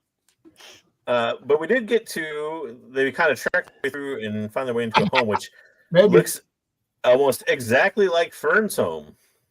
Yeah, fair point. The first episode. So I didn't have a picture to compare because I couldn't find one time. But anyway, which way, this is pretty much the layout of Fern's home. So it shows, even the kids say when they recognize it, that like this planet is almost exactly like our planet with something gone horribly wrong. And we know from what we're told last week that the 9 jewels of the Republic, 8 of them are gone in some way, destroyed or forgotten or what have you. So we've ended up with now this, where we're at a planet that looks exactly like their planet, but just in basically horrible disrepair. Some civil war or something has occurred. That's the thing, when Kim said about the planets were destroyed, it was destroyed, but in one way or the other, there's still like life on the planets, but not living like a nice society like the kids are on at Aden. Well, I think of Mandalore. The Empire destroyed Mandalore, but there's still life on Mandalore. Yeah, there was still life. Because basically the society was destroyed, or whatever you want to call it. Yeah. Because when I think about the Old Republic, you think about the planets being destroyed. What Sith comes to mind? Dark Nihilus destroys planets. Yeah. I'm just saying. It's. I think when she said destroyed. No, not like this. I think it's like, I really do think these are experimental planets. I think we're going to see all 7 are a different experiment. And this one was to try to see what Civil War would do to each other. Also, somehow that was really weird. Are there people giving weapons from outside to this planet? They sell. They buy. Yeah, they said that they buy ammunition from people. Yeah. Yeah, because they had some. That line didn't make a lot of sense though, because if this planet is hard to find, like the other planets are hard to find, how do people get there? You know what? I think it's addressed to you. I don't know. Yeah, it is. It is. Do push-ups.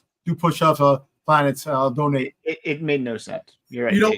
Maybe the supervisor, who is the supervisor of Aden, has the connections, the people to come in to distribute to what he has to do. Because I still think that the supervisor of the robot is a droid. That's the Wizard of Oz. So I don't know. I'm actually thinking that it's not. I'm thinking that why they're called the supervisors is because there's a group like the Dominati, or whatever we're calling it now. Illuminati, where there's a group of supervisors. Each one supervises the planet, and they report back like what's going on the planet. I think that's probably what's going on here.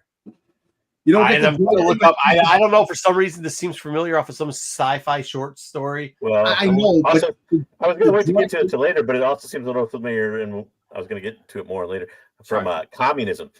Yeah. So more or less, where people are assigned jobs, and the way they talk about the Great Works, and the kids kind of make the connection here is that the Great Works could be this similar thing, not necessarily just on the planet of Aden. Maybe that's the only place that it's somehow survived, but the Great Works survive in a more or were originally, I should say, a larger thing that enveloped this whole system of planets. And I still think that now it's been destroyed to the point where it's just one. The friggin' supervisor is part of the droid, the dog droid comic series type of like that. The droids are took over, and they're the ones that are running it. No, I It's mean, I kind possible. of mentioned it early on that the neighborhood reminded me of that movie where it was like, what was the Russian one where it was like they were stuck in the 80s. Do you remember that TV show or the movie? It was like they had that one village and they brought in the guys to try to teach them the lingo and all, and it was like just Russians were stuck in. That's how they did. Recognize. So I mean, that was Cold War, right? It was 1980s. That's how you did spy operations too.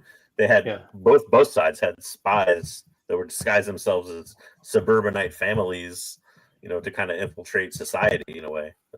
Yeah. Any which way, we get to Jod staying behind on the ship. We get two interesting interactions. First, he finds this little holo disc, which guess what? We get another Star Wars Holiday Special reference. I still can't believe that B. Arthur is part of Star Wars history and Art Carney. Golden Girls and Jackie Gleason again. But we get that, and then plus we got a scene after this. I didn't capture a slide of it where Smee or SM33 reveals that he remembers this planet and the name of it, which is At Arkin. Was that how they said it? Akron. Yeah. So this is at Akron that they're on, which he reveals that he basically knew that this is at Akron. So he remembers this planet, but then when Jod tests him or whatever, tries to get him to spark his memory, he still can't remember at. I actually like how they did this too, that part. But by the way, the movie I was referring to is called The Experts. It's a terrible. The Experts. Go ahead. At Akron. That's where Wayseeker went to college at the University of Akron.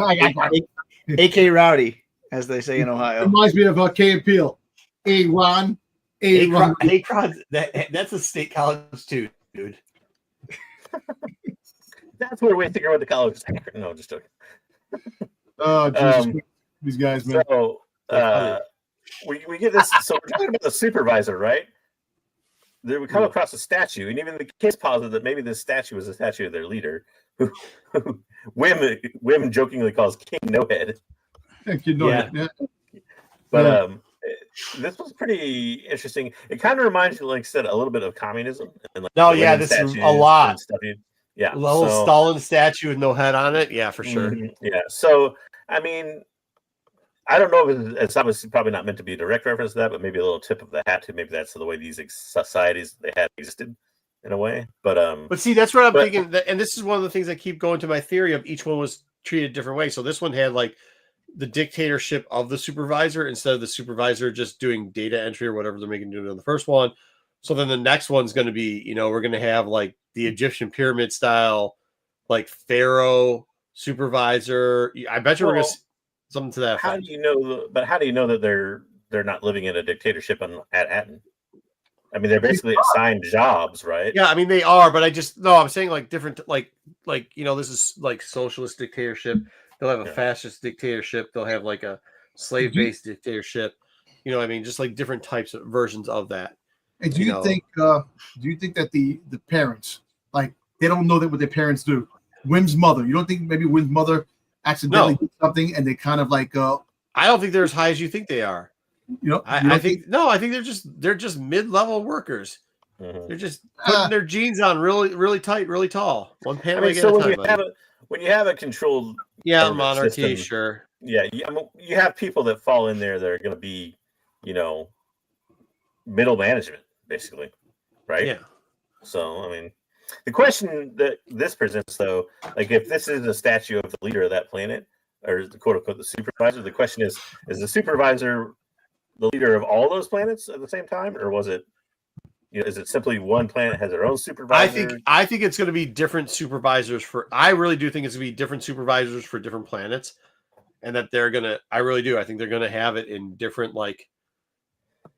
they're going to have different because they always base stuff roughly off of history and myth in Star Wars. So I feel that they're going to do something like Stick says a monarchy. You're going to have. Like I said, the rest of them too. So we're going to try to dodge Thor and Goofy. Oh, they got a whole freaking job coming onto the freaking show tonight. All right. Yeah. This is Dick's moment to shine. This will be probably the only time in the history of the show I reference Doctor Who. Yes, Doctor Who? Yeah, a gun. Yeah, so they meet Hana, which Hana is the leader of. It's actually pretty hilarious that I'll reference it later too. But immediately, Wim leaps to the conclusion because it's two kids that they're a group of kids fighting adults for control of the planet. It's kind of like Hunger Games and Lord of the Flies. Yeah, Peter Pan. Yeah, Yeah. but I don't think you guys read Lord of the Flies. I read Lord of the Flies. I don't know what he's talking about. I'll just give Lord of the Flies. I read Lord of the Flies. This ain't shit like Lord of the Flies. I know. I'm just saying, the whole back with the young kids that it's are a little bit like Hunger Games. Although they weren't even at war with one another. They were just surviving by themselves. Yeah, it was like you could say Lord of the Flies is like that Tom Hanks movie with the fucking volleyball, maybe. But her blaster rifle is basically a Dalek gun stick. Yeah, remember, Tom hasn't read a book. For all you Doctor Who fan out there, listen, I've read books. I've read books a long time. Listen, it's just some kind of it's a coincidence. These kids, the kids are at war. Type of shit. So I'm trying to get kids at war. Kids doing things. It's the adults that are at war. They're just using the kids as child soldiers. Exactly. Whatever. Can I put the word salad on now, please? No. I found it interesting that this is the first person they meet and kind of interact with on this planet, which is he does read comics. He reads comics. All right. Yeah, that's cool. I like this. Yeah, they have the. Yeah, and then we get to the patrol of the. Is it Hatton? Was that the other people walking through? Hatton. But well, that's one thing. So it's the Hatton is this tribe, right, or this clan, which is interesting to me because Hatton is a lot sounding similar to Atten. Yeah. I don't know. Yeah. But anyway, they look very similar to the troopers for the Imperials. Also, can we say how it didn't make any sense? Oh wait, we're probably gonna get into it later, so I'm not gonna pull it down. All right, we'll just go. What? Yeah. But then we get another reference back to remember the again similarities of the planet. Remember who's driving the bus? So the kids hide in this bus, right? Remember who was driving the bus on Atten? The droid. Exact same droid. Exact same droid on the same bus. Yep. Mm-hmm. So. Anyway, I didn't have a reference to put down here. This guy you kind of automatically knew was kind of skeevy right ahead. Totally, hey, remember all those adults in the Lord of the Flies? Oh yeah, totally, all of them. You mean the one that died? The one, the only one that dies before anything interesting happens. All right, but so adults on planets. This guy kind of definitely reminds me of a Captain Hook type character, where be really nice to those kids to get them on your side. And they even reference the fact that this is kind of where they come up with the notion of clans. There's these two, at least only two. There may be more, but he leads the Troy clan, and the other clan is the Hatton clan. And these two clans are they don't even necessarily say they're at war, but it's almost like it's a Mad Max type society where it's just like they said one stole some horses, and that's but that doesn't necessarily mean they're at war, right? It just means almost like Tuscans in Star Wars. Yeah, no, you're right. Yeah. This is like kind of like Captain Phasma's book. That's the Mad Max. So here's kind of what I was thinking on this, right? Like they say the one group says they're selling the hides to get weapons, but they have less weapons than the other group. It looked like. So like, I think what I think here is like they're not really selling it to off-worlders because you also didn't see any other off-worlders, and they didn't even really mention on off-worlders. They just said like, well, we sell these things. But as you saw with the weather satellites and the tracking beams, if you're somebody coming in, like you're not getting off the planet. Yet they don't, there's nobody there because they're using kids. So like if you're selling weapons to somebody eventually, or you're just like a pirate or something, they're going to keep you there, right? And they're going to put you to work. Well, it's almost like they use it to trade, right? Almost like Indians would trade with, the people that come down the river kind of in their society. And they would trade them muskets for hides or what have you. It's almost kind of that scenario, right? Yeah. But it could be that they're kind of, they allow these people on and then immediately send them off. Yeah, and maybe, but I have a feeling more it's just like an experiment. How do you get to the nebula? It doesn't make sense. We already said that. I think it is more like they're like fake selling stuff to them so that both sides can fight. So they can the nebula to me looks like it just hides the world kind of maybe from the outside because they just flew right through the nebula, right? They didn't do anything special. They didn't have any clearance. All they did was fly right through the thing. And then, granted, there was the tractor beam thing, but then he immediately overrode it. Yeah, it did. Because he overrode it because the planet doesn't have it's dead planet. So right. So maybe the system, like Dom says, being a dead planet, maybe the system that activated that kind of autopilot thing isn't an actual active system anymore. You know what I'm saying?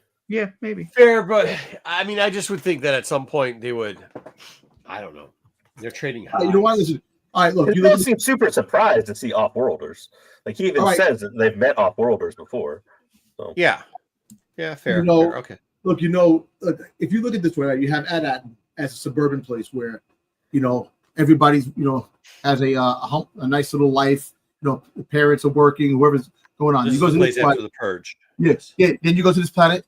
Now, if any indication of episode 5, if they go into another planet in that, it's a rich planet. 100%. It looks like a rich. Yeah, you said so. Each planet has its own type of, like you said, with the experiment thing. So yeah, I don't know. Like if they're this, and that's what I don't understand. They're destroyed. If you have a rich planet, which is part of this thing, it makes no sense for saying all the other planets were destroyed. You know what I'm saying? Kind of. I don't know. I mean, maybe that's the question, though, right? Did the other planets know that the other planets exist? Because when they talk to this guy about Ad-Aden, he doesn't know about Ad-Aden either. Nobody seems to know about it. So, but maybe the experiment is to see how society will. Whatever. Maybe it's to see how the society that they form on these planets will implode. Like that's what I'm telling you. Maybe that's where I think there's a larger experiment going on. Well, he's also very cagey, right? Because when they say they come from Ad-Aden and they say the world's a lot like this one, and he immediately gets cagey and be like, I don't know anything about that. Like, we don't really engage in off-world affairs and and all that. And it's his daughter who suggests was it Fallen Sanctum or whatever they call the treasure or the map room or whatever you want to call it. That's the same as the supervisor's place. Yeah, and he clearly wants to keep it hidden from those kids because he's kind of like, you can't go there; it's super dangerous. It really wasn't if you really think about it, but yeah, I don't know. He's kind of shady. That's the whole thing.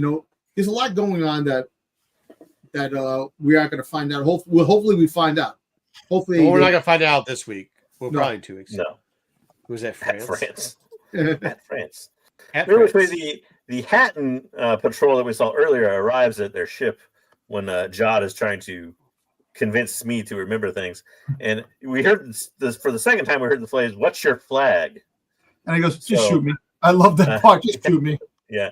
Jod's kind of given up that point, but obviously, "What's your flag" is a pirate reference, right? Because pirates are always worried about the flag of the country or the other. But also at the same time, when they say "What's your flag," it kind of notes to me that maybe there are more than just two of these societies. Because you probably, if there were only two of them, if there were only the Troiks and the Hattons, you'd probably be able to identify one or the other pretty quickly. Yeah, I agree. Maybe there's many clans on this thing. I would. Yeah, I mean, you just couldn't stay on here forever. Mm-hmm. So yeah. And then we get Marco, favorite character, gets a lot of character development in the show. Yeah, a lot of character development for Neil. But I just put this in here because I thought it was hilarious. But Neil kind of gets his maybe his love interest character, I guess. I don't know. But hey, you gotta have a first. He's already got his crush from back home. Yeah. But I don't know. Yeah, but I mean, you little hanging at Neil. Sell your seed, your soil, or whatever it is outside. But this is my laugh out loud moment because she says she has to show him something and then grabs him by the trunk and takes him by the trunk out the thing. So I thought that was hilarious. Of course, the thing she has to show them is a giant freaking cannon that's for some reason on top of the school. Let me ask you a question. Do you think that they have this in Ad-Aden? Yeah. I think eventually so, he's going to press it. This is going to come into play. How are they going to shoot the pirate ship down when the pirates come into play? This is coming out. Yeah, I agree. 100%. They already telling you what's going to happen. Tom, you're right. Yep. I think that's 100% accurate. Yeah. Which, I don't like the amount of foreshadowing that's obvious in the show either, but whatever. Go on. Oh, I mean, you got to have a little bit of it, right? Well, yeah. That's a good foreshadowing in other Star Wars shows. I've pointed out that everybody's like, so, Mad Max. So yeah, are these the kids from Mad Max or Peter Pan? That's Peter Pan. So this kind of flashes back to they're told they need to lead this patrol in order to prove their worth, and this leads it back to Neil's original comment of, "Are you a group of kids fighting adults for control of the planet?" He was all happy. Apparently, yeah. The question I have is, was that guy diming these kids out to die? I think he was. Oh yeah. You think? Yeah. Oh yeah. So. I actually like there's a lot of certain things. The part when Wim friggin' had the gun and he turned the volume up on it. It was like the first time they showed the volume, and he figured shot the gun and went flying. That was a funny part. That was funny. Yeah. But yeah, I don't know. Dom, you like the weirdest things. I know I do too. It was funny. I like the weirdest things, but you like the weirdest things. That was funny. That was like it's like they never showed them freaking turning the cannon thing to a higher volume in Star Wars before. Yeah. Well, the second you picked up the gigantic gun, you knew it was going to be actually kind of funny. But that was funny. I laughed at that. But yeah. Then it turns out the threat the whole time, John has already taken care of it. And he shows up just in the nick of time to save these kids and returns with the EOP. So the EOP were interesting. They're different than the EOP that we've like seen on like planets like Tatooine and stuff. The ones with horns. Yeah, they almost look like antelope, a version of antelope. But, I have something to say about this scene. He took the credits. He took the kids' credits. That the kid had the credits in the ship. He took them. But do you think that he killed those guys and made a deal with them? Come on, made a deal. What are they going to do with credits on a war-torn planet? You think he killed all those people? No, that was kind of. There was like a dozen of them. I know, but there was kind of a. You don't really see him show back up. He's got a point. He has a blaster. They don't really have guns, except the ship they had. But the fact is that it was kind of a coincidence that he got those everything back and brought him back peacefully. That's got a point. They don't show up. But listen, those. What are they going to do with credits on this planet? Buy more guns. Clearly, what they do. No, but it's just weird. It's a weird type of thing that I think he did. You just had an episode 2 episodes ago where everybody tried to kill the kids to get those credits. So maybe they value them the same as those pirates did. I know, but it was kind of a weird thing that he had to get back on the good side of the kids. That's yeah. Well, that was the interesting part about the scene is he shows up just in the nick of time to save the kids, but he's actually is ready to go, right? He's like, they ask him what he wants. They say he's in debt for reading at the EOP. What does he want? And he just says, I need those 4 kids. Right. And he's ready to go. He doesn't even think to ask, do you know the way to add and, how can we get to add and do you have, any other thing else? He just thinks that's it. It's the kids who stop him and like, listen, we need to go to this fallen sanctum place or whatever. Jaw's ready to go with just the kids. So I thought it was kind of funny how they showed it. It wasn't even dangerous when they showed them the sanctum place that it just walked in. It's like, I think it was just a story just to have the kids to stay away. I think he was. Yeah, I think that was a bit of a setup by the leader of this dude. I think he was totally trying to get those kids killed or something by putting them out front and hoping to run into that. Hoping to run into the same patrol. It just so happened that Jod had already ran into him first. Yeah. But they do make it to the treasure room. I had to brighten this up a ton, by the way. This is hard to get this shot. But we find there is like the names and coordinates of all these planets kind of in a circular thing, almost like here on the map. And then they find one for Ad-Adden. I don't know Ad-Adden. It's been entirely stripped away. I don't know Ad-Adden. Yeah. And comes find out Smee, who is now with them, comes across the point of, hey, I did that. And he says that, I did that because the guy that killed him, like he killed all the other people that are dead. Anyways, go ahead, keep going. Well, he kind of did in a way, but we get to the scene here of like he's like, yeah, I did that and killed all the other people because my captain told me to. And it eventually, after a conversation with Wim, it dawns on the Fern that basically the droid is doing what he told him to, which is he told him to forget. And that's why he can't remember Ad-Adden. So they basically say, listen, we have to find a way to override his memory, which obviously reminds me a little bit of C-3PO and not being able to read Sith language, not because he couldn't, because he was told he can't. But yeah. And then we do get Smee, and I use the image of who I assume is the captain from the first episode. On the I don't know. I don't know if they even killed the captain because the captain was the one that told him not to. Anybody comes asking. Well, somebody was dead on that pirate ship, and apparently it wasn't the captain. In his place. According to what Smee says here, that or 33, whatever you want to call him, says that basically he tore that thing off there, and he forgot Ad-Adden, and Fur remembers him to remember Ad-Adden, and he does, and he says, I did it because the captain killed everybody that knew about it here in this room and told me to forget about it and to keep it a secret, basically. And he told him to rip apart anybody that asks him about it. Yeah, comes looking for it or asks him about it. And of course, that means he's going to rip apart them kids. Yeah, rip them kids right apart. Until Jaw, at the very last second, thanks to Neil finally taking a stand and throwing a rock at him. Now the thing is, you see Jod, right? He has force powers. How come he didn't use them at this particular time? There was one or two reasons that it could have been a mistake. Like it could have try to force push friggin' SM-33, and it could have been worse than what it was. Well, you got to think about it. There's two interesting parts of it, right? So there's the part of it where he also realizes the danger before any of the kids do of what they're doing, because he realizes, he says, "Wim, give me your blaster," like real quick, as 33 is still talking, and then but yeah, you're right. He doesn't actually to intervene. He doesn't use any actual kind of force power.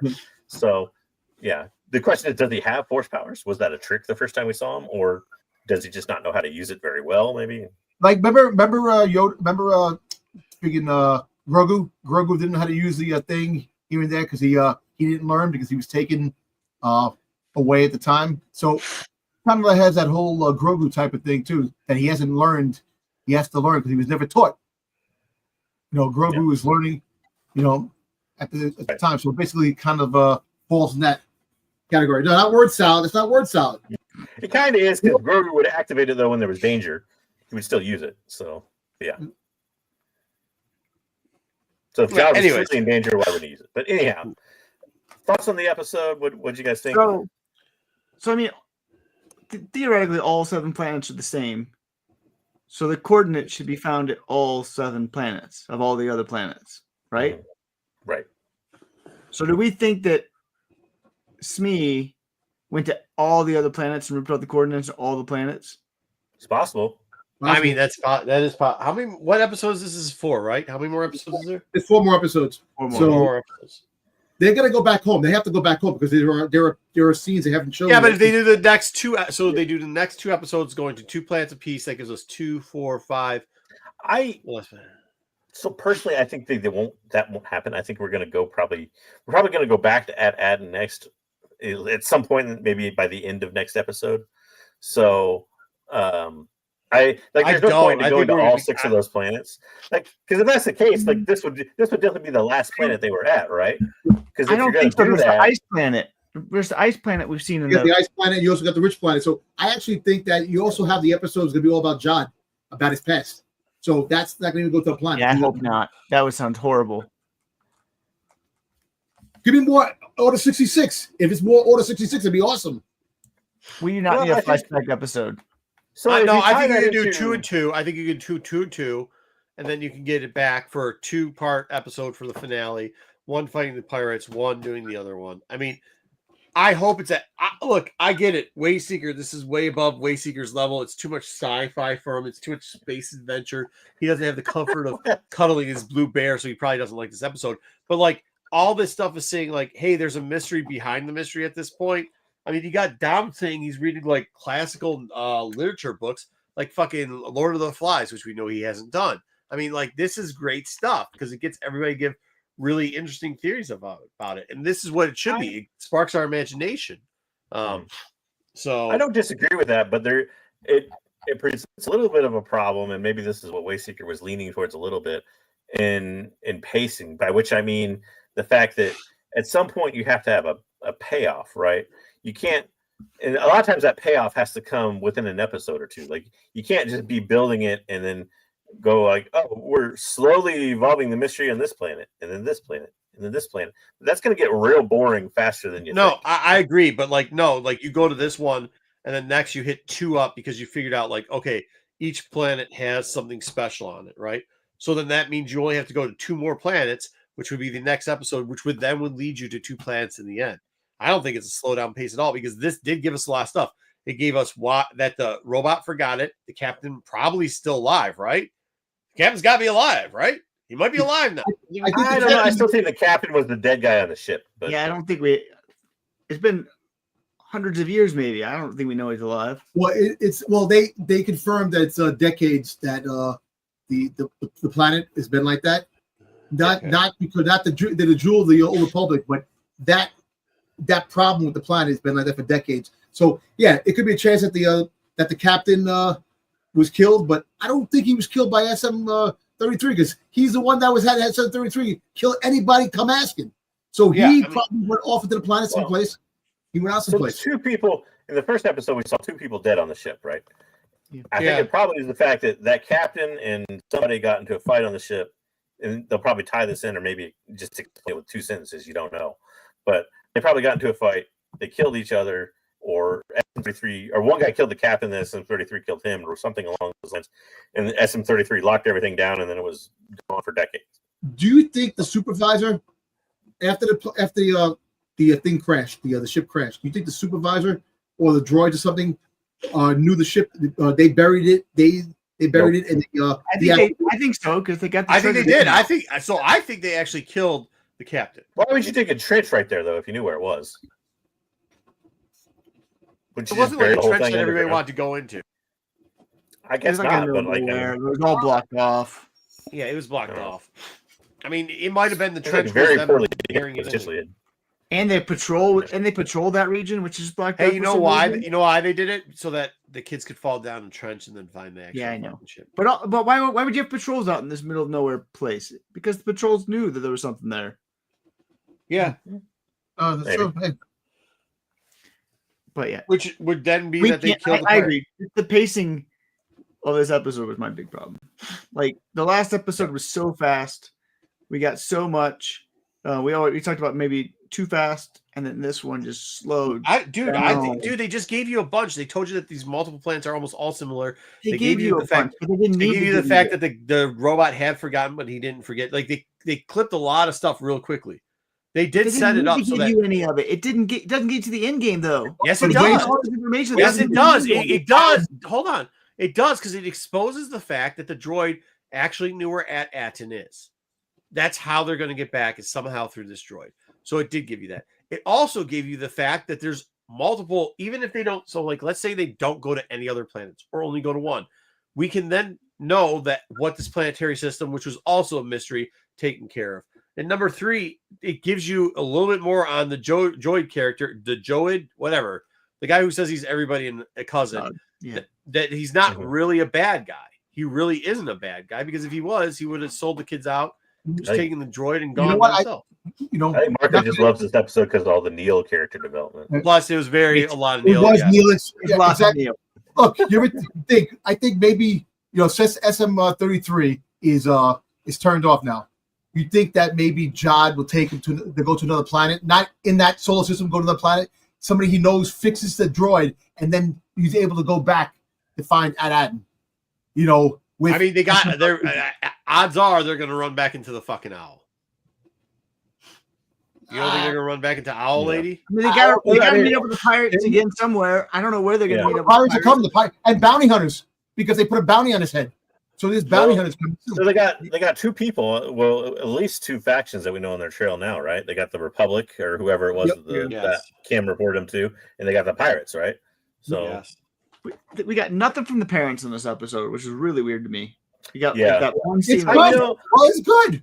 It's good because you have more about the kids, because the 3 episodes. I get that, but you could have a scene about them doing something. Yeah, but now next episode. Wayseeker doesn't like fucking kids. He wants them to all be grown up. No Christmas. That's true. I would rather. Very good. Hey guys, they had nothing about the parents talking administration. I love the teddy bear. I love all of them. I like the fact that we got parents on here that will talk about analytics all day long. They'll sit here and go like, "Hey, you'd like to have a meeting about a meeting?" They weren't there. I wanted more talk about how a parent could have a meeting about a meeting. I just don't understand. There's a lot of scenes with the parents that they showed in the trailers. There was no TPS reports. So, there's no TPS reports in this episode. It was a good episode because the kids, you got to see the kids. It's a kids. I agree. The kids show. I think they developed I understand that, but you can also psycho robots on the other lane too, which is also. Parents should be freaking out and doing something. We can get something. You don't think they're freaking out behind the scenes right now? They already know they are. They already told us. We don't know that because we don't know. We do because we did because we saw the episode before where they freaked out. We didn't need it again. 2 minutes. 2 minutes. So what? I don't care. Hey, to be honest with you, Glassy McGlassdog over there and whatever that lady is, I have zero fucks. Those characters suck. I'd rather have these characters than make you want to do fucking expose on fucking, I just Ruby Dog, because I don't. Where's the word sound thing for Glassy McGlassdog? I already know who that is. That's the dude, the dad. The dad, Droop Dog McGree. Droop Dog McGree. He's got 1989 fucking bifocals on. What the fuck are we doing here? Was he gonna go wood shop next? Come on, get out of here with this shit. No, nobody cares about those characters. Wayseeker's just bringing that up as a red herring. It's about the pacing. All kidding aside, this episode had more to be. Yeah. It had more to it than a lot of people give it credit for. There's a lot in this episode. I don't know, Dom. A lot of people are giving it credit. I'm giving it credit, and you're giving it credit. So, this episode, dark negativity says, and which you know is a put on. I can't see you, dark negativity. Wait, is that negativity? Did I miss it? No, I'll be interested to see what dark negativity says of it. Michael said, "Get out of here." Thank you, Michael. Michael's on our side. He knows. Team Marco and Dom. I gave Dom Marco. On first watch, I gave it a 5. Team Dom the Marco. Marco the Dom. Team Marco the Dom. That's it. My kid liked it, and so I was like, okay, that's good. Got my kid. Yeah, get out of here. You don't even have a kid. I don't believe that. I'm average it and give it a 5.5. That's what I gave it. So I'm going to play the voice of reason here. I'm a little bit in between the two. I kind of agree with Wayseeker's thing in that your pacing was a little bit off. When you've set the pace for those first 3 episodes compared to this one, your pacing kind of was off. Because the sheer fact that I agree with Wayseeker in the fact that you didn't necessarily need all of what you got here. Because at the end, the Deus Ex Machina or the light bulb moment is simply that Fern remembers that, oh, the droid's been told to forget something. Like, you could have had that at any point. The first episode, her nanny. She did it to her nanny. Exactly. But you could have had that happen at any point. So you didn't necessarily need all the backstory of these clans and this plan.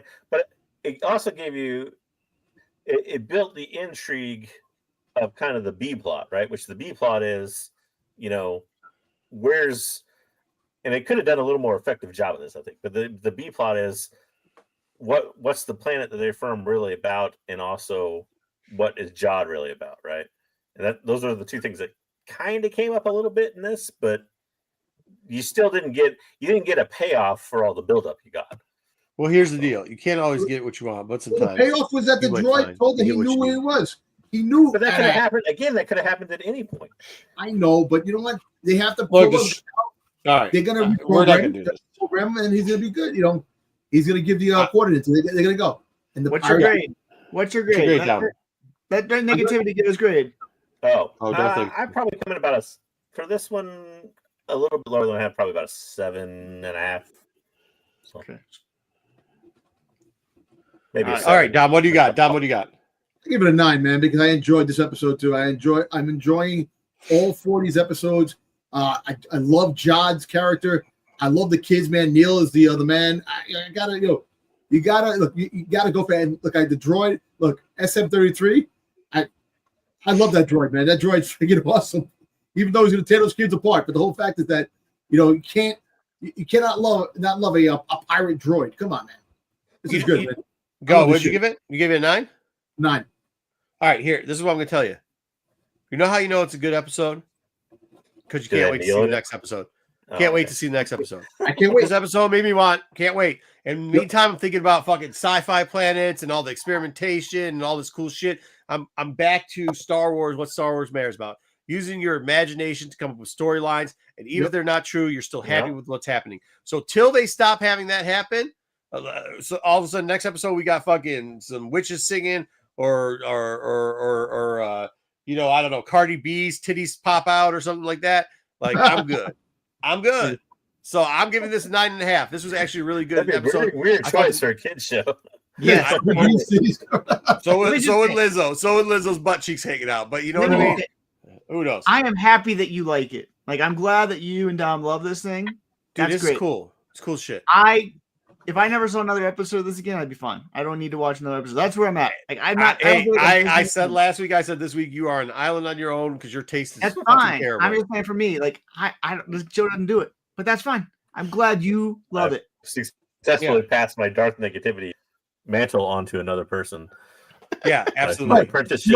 Dude, somebody take the mayo away from Wayseeker and give him, I don't know, give him anything like Chick-fil-A sauce or cane sauce or something like that. Make him eat something. Give him a little chili lime like seasoning that he's got put on something. I don't know. You don't got that hard, but like give him something a little bit of spice in there, and maybe he'll get away from liking just lame ass shit. I really love the Easter eggs when Wim was saying, it's kind of like somebody fell asleep for like 100 years, woke up like the Knights of the Old Republic, type of things like they thrown out there. Like they got the stories of the Old Republic, and they're talking about that. Shit's intriguing me. I'm really, really hoping that these plans are from the Old Republic, man. That's the thing that's really getting me. That's okay because that's absolutely not what I give a shit about. And if it doesn't happen, I'm having a great time with this show. It is fun. Yeah. It's just a kid's adventure. Like I said, the 80s kid out of me is loving this because this is bringing me back nostalgic. And I love it, man. I love it. Yeah, well, I mean, that's why Wayseeker never had any good Star Wars growing up. He had bullshit. So that's what he is expecting is bullshit. You know what I mean? So that's an important reminder I want to give to people. Like, we talked a little bit early on about like if Jod, is not is one kind of character versus another kind of character, or if they reveal Old Republic stuff or they don't. Like at the end of the day, just kind of like have a little bit of fun with it and let it go. And if it comes, fantastic. If it doesn't, still remember that you enjoyed it. Yeah. Hey, listen. They said that Jod is a different type of a Jedi. If nobody said that. Nobody said that. He said he's a different type of Jedi. No, he said you said I'm a Jedi. No, I never said that. No, that's you. I'm not talking. I'm saying Jod. I'm not saying you. I'm saying Jod. Of what they're saying about Jod's character is a different type of Jedi, and I'm saying that if he's a pirate Jedi, we had that with friggin' with Skywalker, with the friggin' what's his face, the legacy of the Star Wars, the legacy of the Star Wars books. Kincaid Skywalker. I don't think he's a Jedi at all, but I think he has Jedi. I don't care about this show, and you make me care about it even less with your theory. He has force powers. But I'm glad you like it. And paying their taxes. Yeah. Good job. All right. I mean, whatever, dude. I think we all realize that Wayseeker's just a plant, and he's got a terrible opinion, and he just really hates life, especially around this time of season. Go Christmas. Go Santa Claus. Shout out Santa Claus. Shout out Santa Claus. Shout out there you Wayseeker. Go, Mike. Yes, Mike. Yes. Yeah. Wow. Yeah. Anyway, I am truly happy that Marco. Dude, maybe some black pepper. We should probably start him off slow with black pepper. You're right, Doug. Black pepper. I'm totally happy that you. Hey, do me a favor, Wayseeker. Put some fucking seasoning on your food this week, and then actually watch this episode after it. Well, I mean, after you probably have raging diarrhea from black pepper because you've had no seasoning in your food ever before. But it'd be very interesting to see if this show takes a swing the other direction and just end up hating it and see. Oh yeah, maybe. I mean, that has happened before. Boba Fett. Yeah, Boba Fett. Yeah. No, but I'm saying is listen, and also salt is not seasoning. You just throw salt on so you can't taste anything. Not a seasoning. What I'm saying is put a little spice in your life. Wayseeker. There's a path where Darth negativity is coming to my side, and that's if the next 4 episodes we go to 4 different planets, and that's all we do. Negativity is gonna be like this show is horrible. Hey, maybe have some peppermint.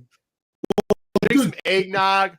Eggnog with a little cinnamon in it. If there's an episode 7 full flashback episode, I might be out on that. Listen, the kid playing Neil is also the kid that's in the movie friggin' Satan, friggin' Santa Satan. I don't know. Kid needs a raise. Kid's doing a great job. Yeah, friggin' Satan Santa. That's What did you give a score, Marco? I don't know if you actually give. Yeah, 9.5 out of 10. I love this episode. I love this episode. This episode, I think you guys are wrong on it. I think it moves so fast because they could have dragged out why does this droid not know what Aten is? But they didn't. It's done. We know why. We fucking know why. We know why nobody can find the planet because he also crushed that off. We know why the ship was hiding and the crew member was stabbed because the captain did it. They did answer a shit ton. They went down checklist and went check, fuck you, check. So don't act like they didn't do that. Plus, Neil got out there and he got some trunk play. Fuck yeah, that dude needs it. I mean, you got to comb over like that. You either me or Neil, bro, and he's it. So there you go. I'm down. That's all good things. That's why fucking Wayseeker hates it. He can't get comb over like that, bro. That ain't my problem. That ain't Neil's problem. You should like better things than that, bro. Not my fault. But don't sit here and fucking try to tell lies. So you want to have an argument with Dom to try to get him all set because you know he's going to say something stupid like Jedi Pirate.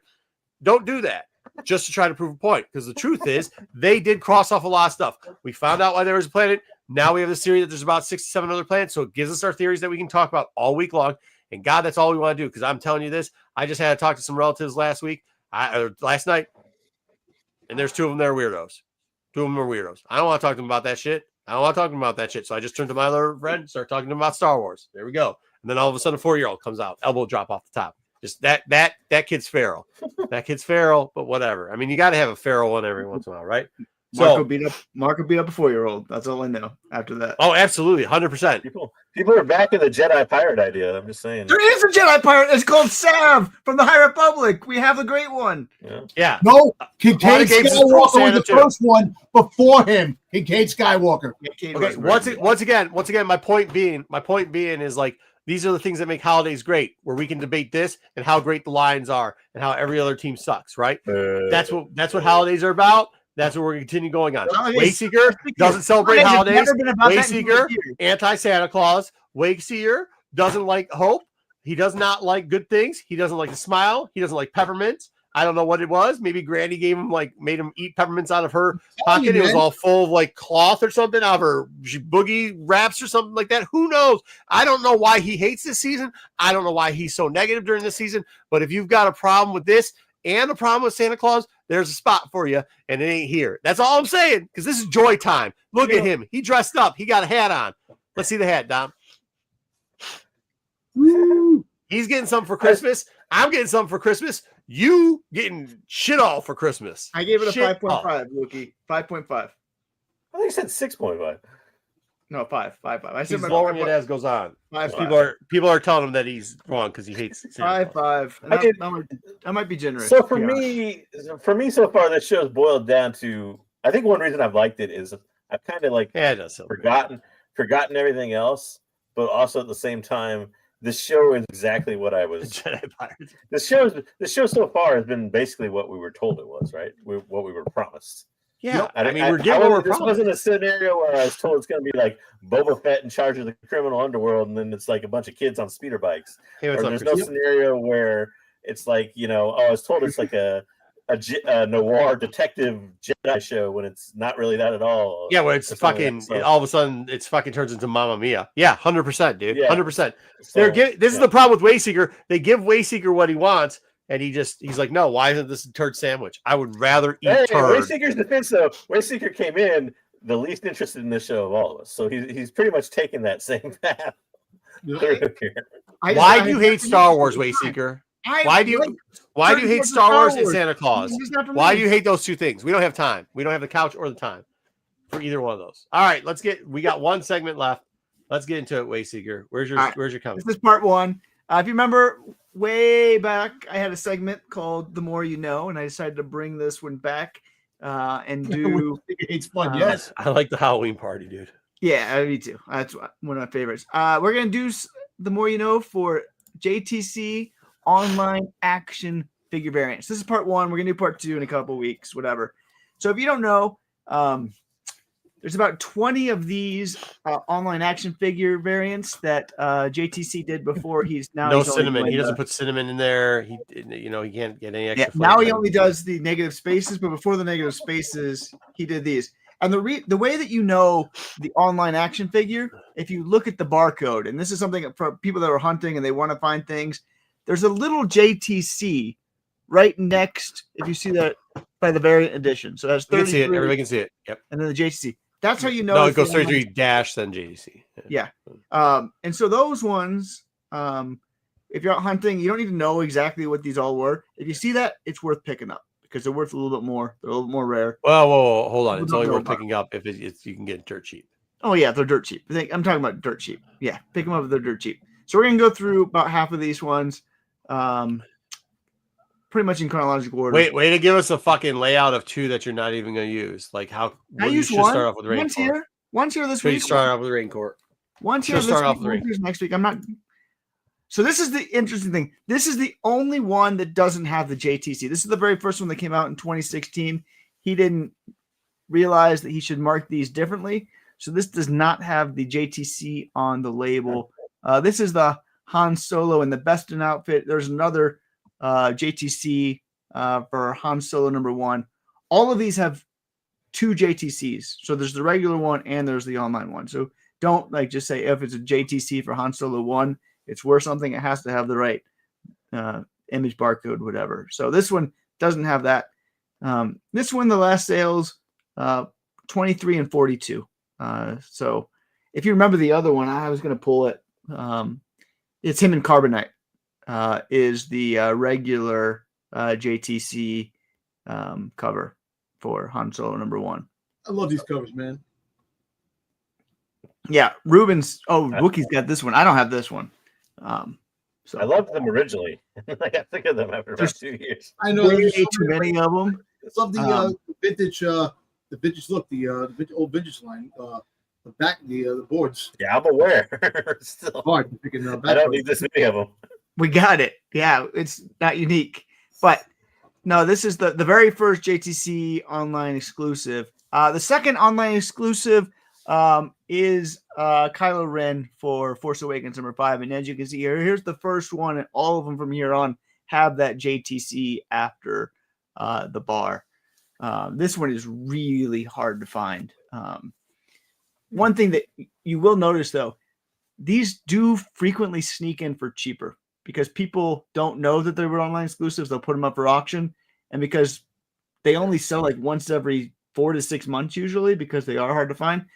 When they get put up for auction for cheap, you can buy them usually pretty for cheap. You'll see people sneak them into lots too a lot.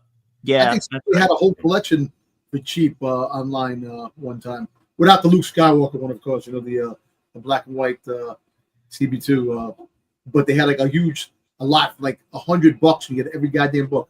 Oh, you should have bought that in a second. Yeah, I didn't, but I'm missing only a few of them. I'm not. I know you buy and sell them. The whole run. Funny.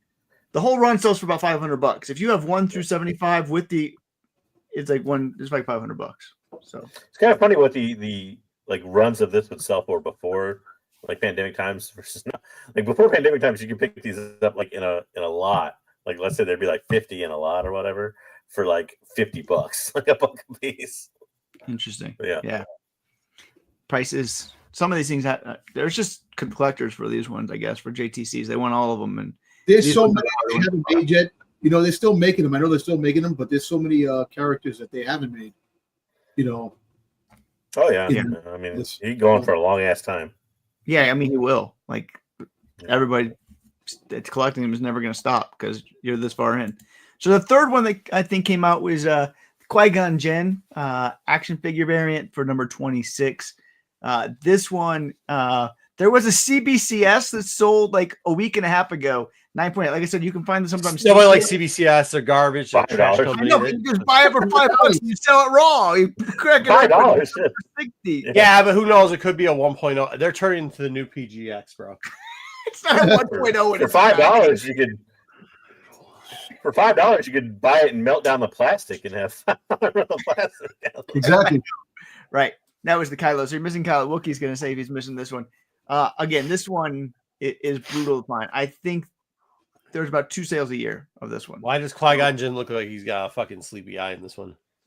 Because that's lazy eye or whatever. I don't think there is one currently up for under 75. So. You got the Saw Gerrera friggin' syndrome. Ooh. So if you see this one, you're digging the boxes. It's another good one to look for. Then you got the Bosk. This is not the first Bosk action figure. There's 3 different Bosks, but this is the JTC Bosk. And like I said, people will put these up on auction, not realizing that they're online exclusive, so you can find them for cheap. So one auction sold this fall for $4. Yeah, there you go.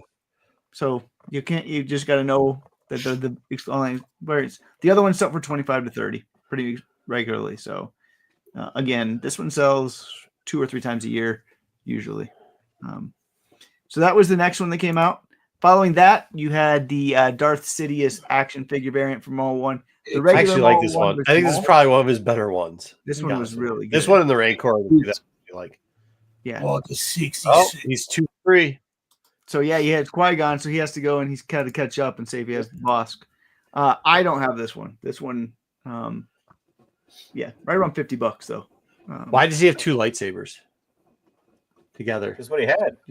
He had 2 Right. the Clone Together Wars. like this? The Clone Wars, yeah, he had the 2 lightsabers. Remember he fought more? No, he had 2 different ones, but not like this. Like, look in the background. It's a weird picture. Oh, he just holding them like that together. It's just a Yeah, I picture. know, it's Yeah. Yeah. Now he's missing box, so he's 2 for 3. Yeah, now Or he's 2 for 4. 2 for 4. Yeah. And Sidious will be next one.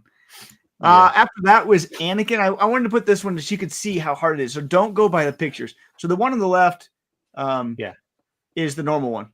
Yep. The one in the center is the online exclusive. So sometimes they're the exact same character for both, which makes it Yeah, it's tough. completely frustrating for collections. So you got to go by the sticker, and you got to make sure it has that JTC. This one, 9/8 go for about $150 normally, and raws go for about $50. Look at that 103 auction. There you go. Yeah, but still that's pretty good.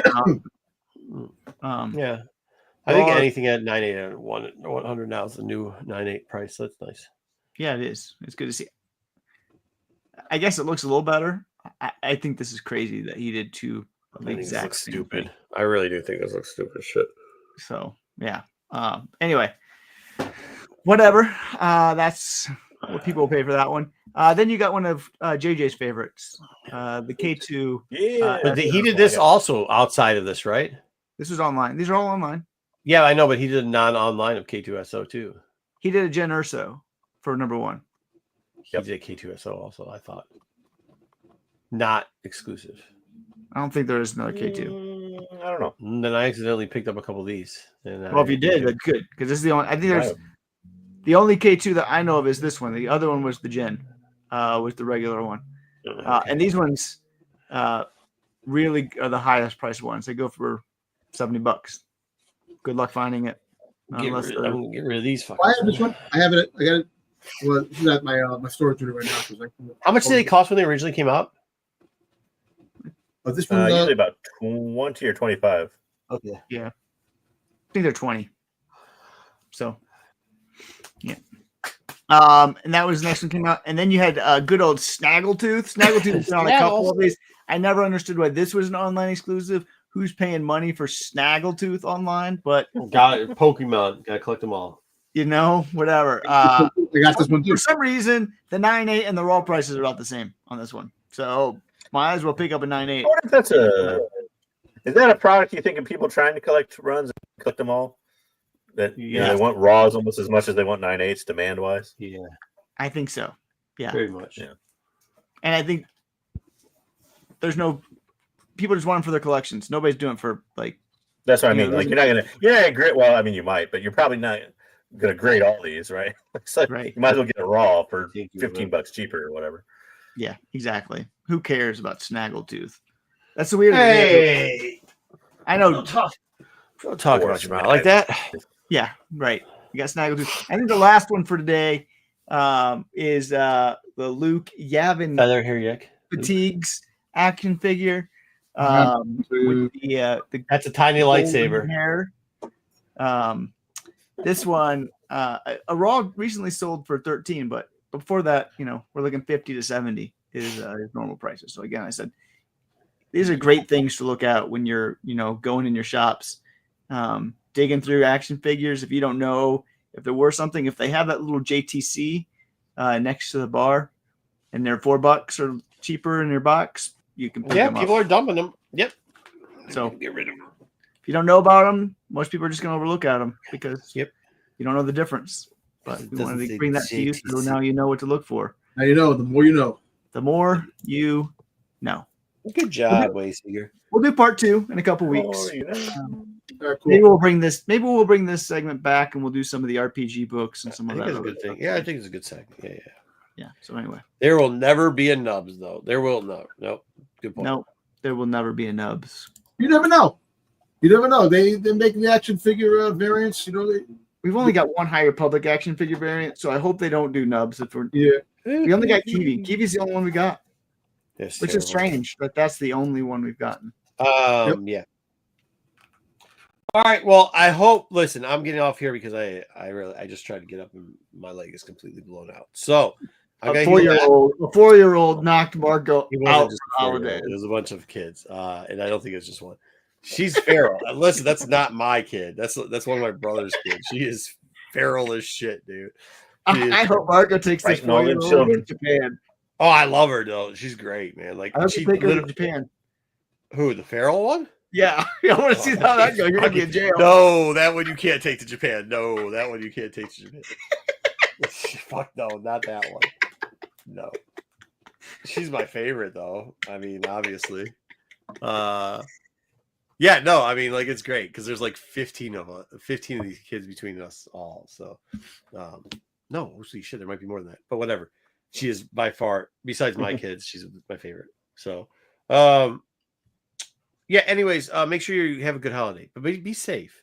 Don't, guys, I know we don't have to say this anymore, but don't drink and drive. Please don't. You know what I mean? Get the Uber, get the cab. If you can afford the drinks, you can afford the cab.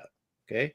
Just don't drink and drive. All right? Be safe out there. Have fun. And hey, here's the other thing. Like, if somebody's saying something during the holiday and you don't like it, just go over to the different room and eat some crab cake or something, or something. Mayonnaise in Wayseeker's case. You know what I mean? You don't have to fight family all the time. Hit the like button. Hit the sub button. That's what Pete wants for Christmas. That too. Hit that sub button. Yeah, sub and like. I'm supposed to be saying. That's all. That's all Pete wants for Christmas. So listen, for Christmas, have that eggnog, or better yet, have the coquito. Do you like eggnog? I like the coquito. Oh yeah. So I don't mind it. I don't mind think eggnog, but I have to spice that shit up. Like I have to spice the eggnog up. I actually cut it. I usually cut it with a little bit of whiskey too, which you probably shouldn't. Yeah. Well, that's great. I just can't. This dude, whiskey to the eggnog. Yeah. You gotta give it some flavor. That shit's fucking just. Because coquito is like eggnog, but it's bad. You got rum in that. You put the rum. Yeah, the rum. Yeah. Put the rum in, which is good. Yeah, or you put dark rum in it too. You can put dark rum into you put the dark rum in there. There's this thing that they make called wazzle. It's just like all it is like cinnamon and oranges and like just brandy with a little thing too. You just take a little bit out of there. It's warm. You put into the eggnog, free up. It's just like honestly, eggnog something Wayseeker would drink, and it's absolutely miserable. But I don't because as a kid I like just remember it being around. So you have to. So I'm going to a Christmas potluck, and I want to. But one of the things that somebody's bringing, I think Marco's going to think is really disgusting. I'm interested to see if he does or what other people think. So, pickle wraps. Instead of having a bread sandwich, the bread is the pickle, and then everything is put inside of the pickle. I don't mind that. I've had those before. We have a turkey sandwich with the pickle wrapped around it. Yeah, man. I've done like the ones where it's prosciutto wraps too, which is just bacon. You just fucking wrap shit in bacon. Like, no, man. The lettuce ones. I don't have a problem with any of that. No. I'm looking forward to it. I've never had a pickle wrap. I'll tell you. Okay, you want to hear the worst ever? My wife will never get over this too. We did a white elephant one time, and it wasn't a white. It wasn't even. It was a white elephant. I think it was a white elephant. But this couple came in.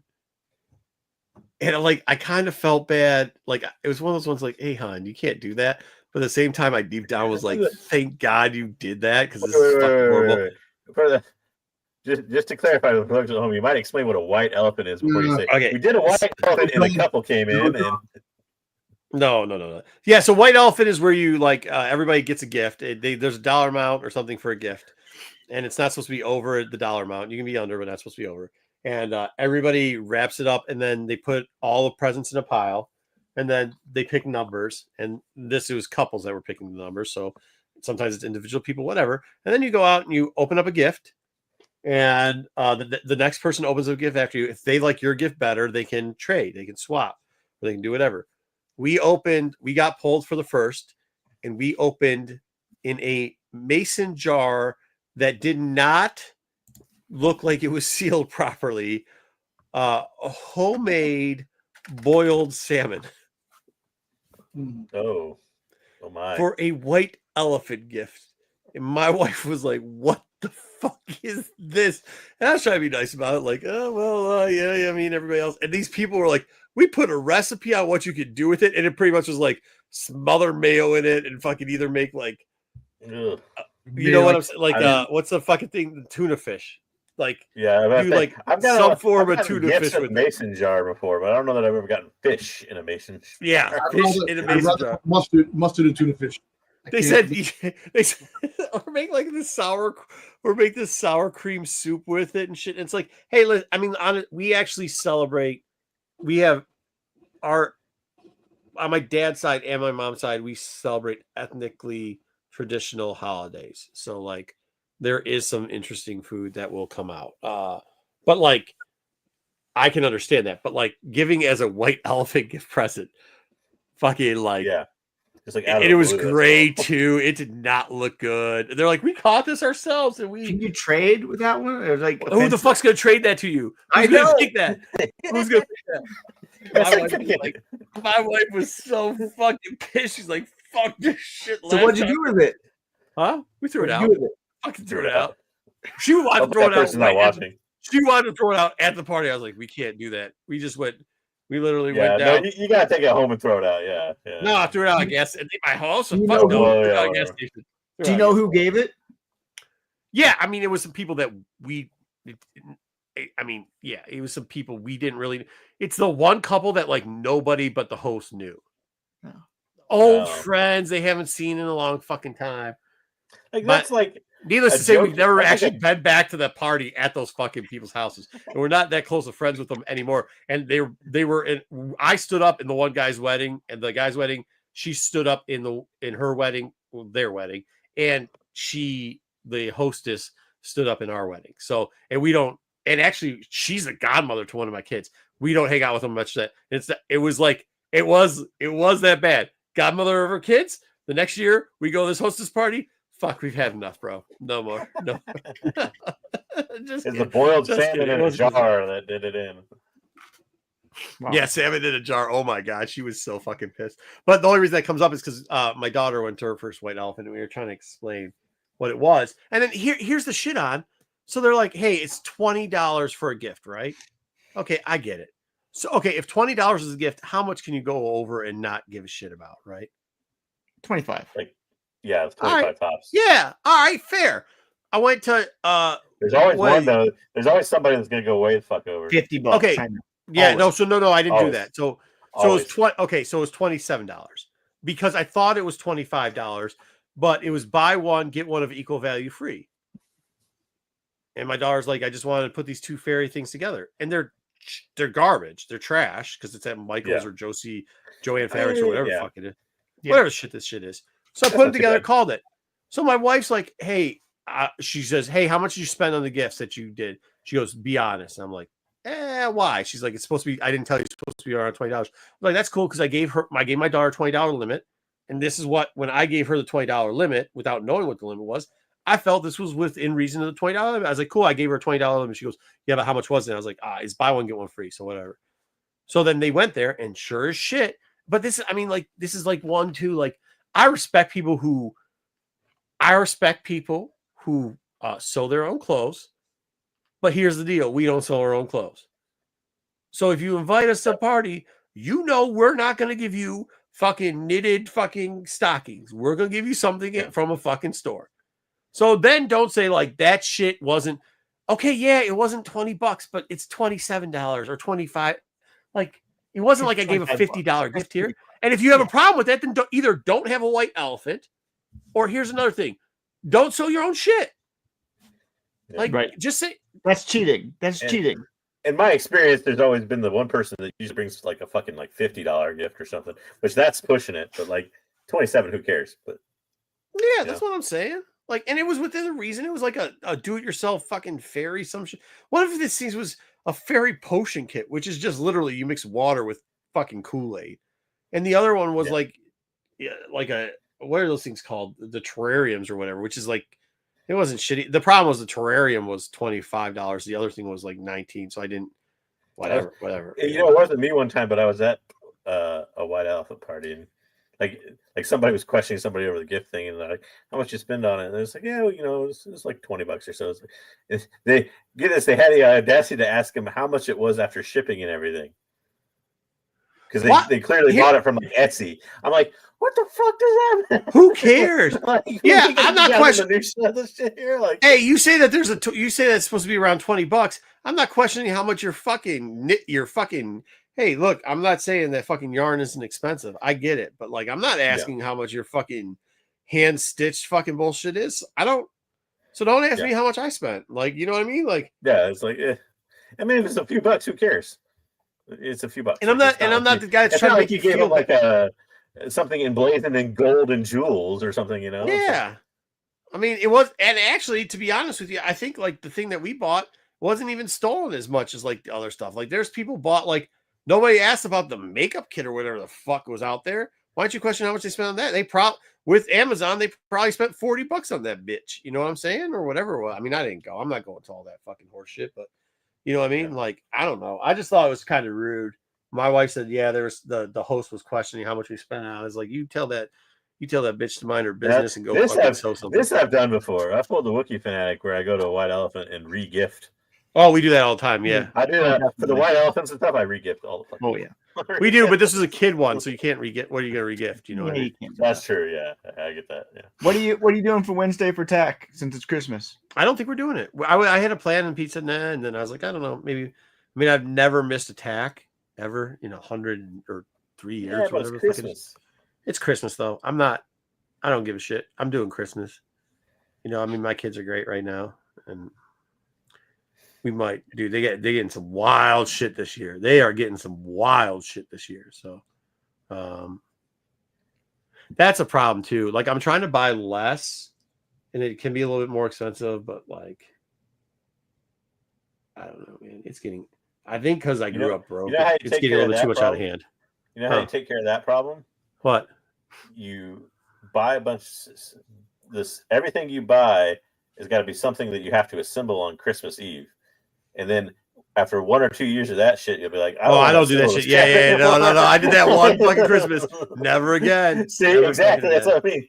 If everything you buy was something you had to assemble, you'd wipe out that problem real quick. Oh yeah. Yeah, I mean, I don't give my kids everything they want, but like, yeah. But you kind of do. No, fuck no. My kids want everything. They don't get everything, but like, yeah, they're fucking. Their shit's wild. The shit is wild. Those kids are. But you know what?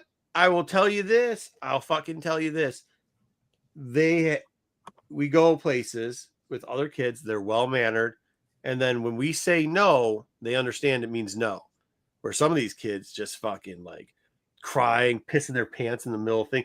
And they're like not 2-year-olds. They're old enough to know better, right? So, you know, I mean, I guess it's kind of where like, it's like, well, I don't mind giving you shit. And plus, it seems like a lot to us, right? Like, because we didn't have money growing up. So like, it seems like a lot to me and my wife. But like, in the grand scheme of things, you're like, oh yeah, I don't know. Should we really get them this? Okay, that'll be like a super special thing. And then you hear like the kids in their class are getting like, and they're just, some of the kids are just fucking rotten. And they're getting all this stuff and like, just like, you know, your parents can't even afford what I don't want to get into that. Yeah. But you know what I mean? Like, you're like, whoa, man, like I'm not sweating over the Christmas gifts. I'm like, I just had to buy tux. Me and my wife, just because it's tux season this year again. And it's been 3 years since I bought tux. This is also me. I am Zaggy. The interesting stuff I buy for myself. You see, everything else I get is like clothes or gift cards. Fuck, dude. Hey, what about the gift cards, man? I keep forgetting to spend them. I got so many gift cards for the last 4 years from Christmas. Yeah, you should. Why do adults give adults presents? Well, give them back. Well, this year I'm only giving my niece, my great niece, my niece who had the baby in September. She's the only one getting gifts.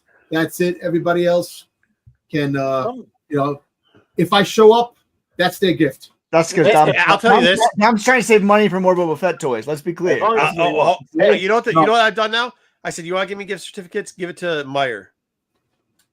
They're like, Meyer. Oh, yeah, give it to Meyer a lot. Yeah. Because the only thing I do is go in there, first bill of the year, fucking ring up. Grocery gift cards are the best because that's the one place you fucking go all the time, right? Yeah.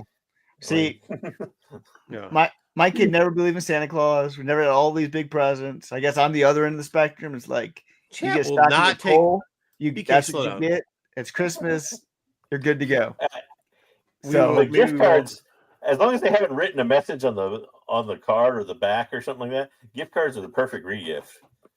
Yeah, I mean, oh, totally. It's a specific dollar amount, so nobody can ever question how much you spend on something. And listen, the best ones are the Starbucks ones and the Dunkin' Donuts, man. You give that's good. But that's even now, like my kids, like also too, like the great aunts. Stop sending kids Target gift cards, especially at young age. My kids got so many Target gift cards, and we can't put that in the bank, right? So we're trying to be reasonable and teach them how to put money in the bank, put away. So they got those, you know what I'm talking about? They got the credit union accounts. Yep. You know what I'm talking about? Yeah. Yep. The credit. So we got those.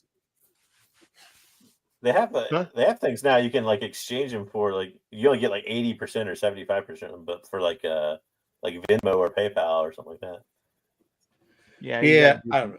Hey, Sticks, don't hate on BK. I got to give you're better than BK at creating content, but BK has put some stuff on TAC lately. So, it's better than Grendel or whatever the fuck he used to be doing.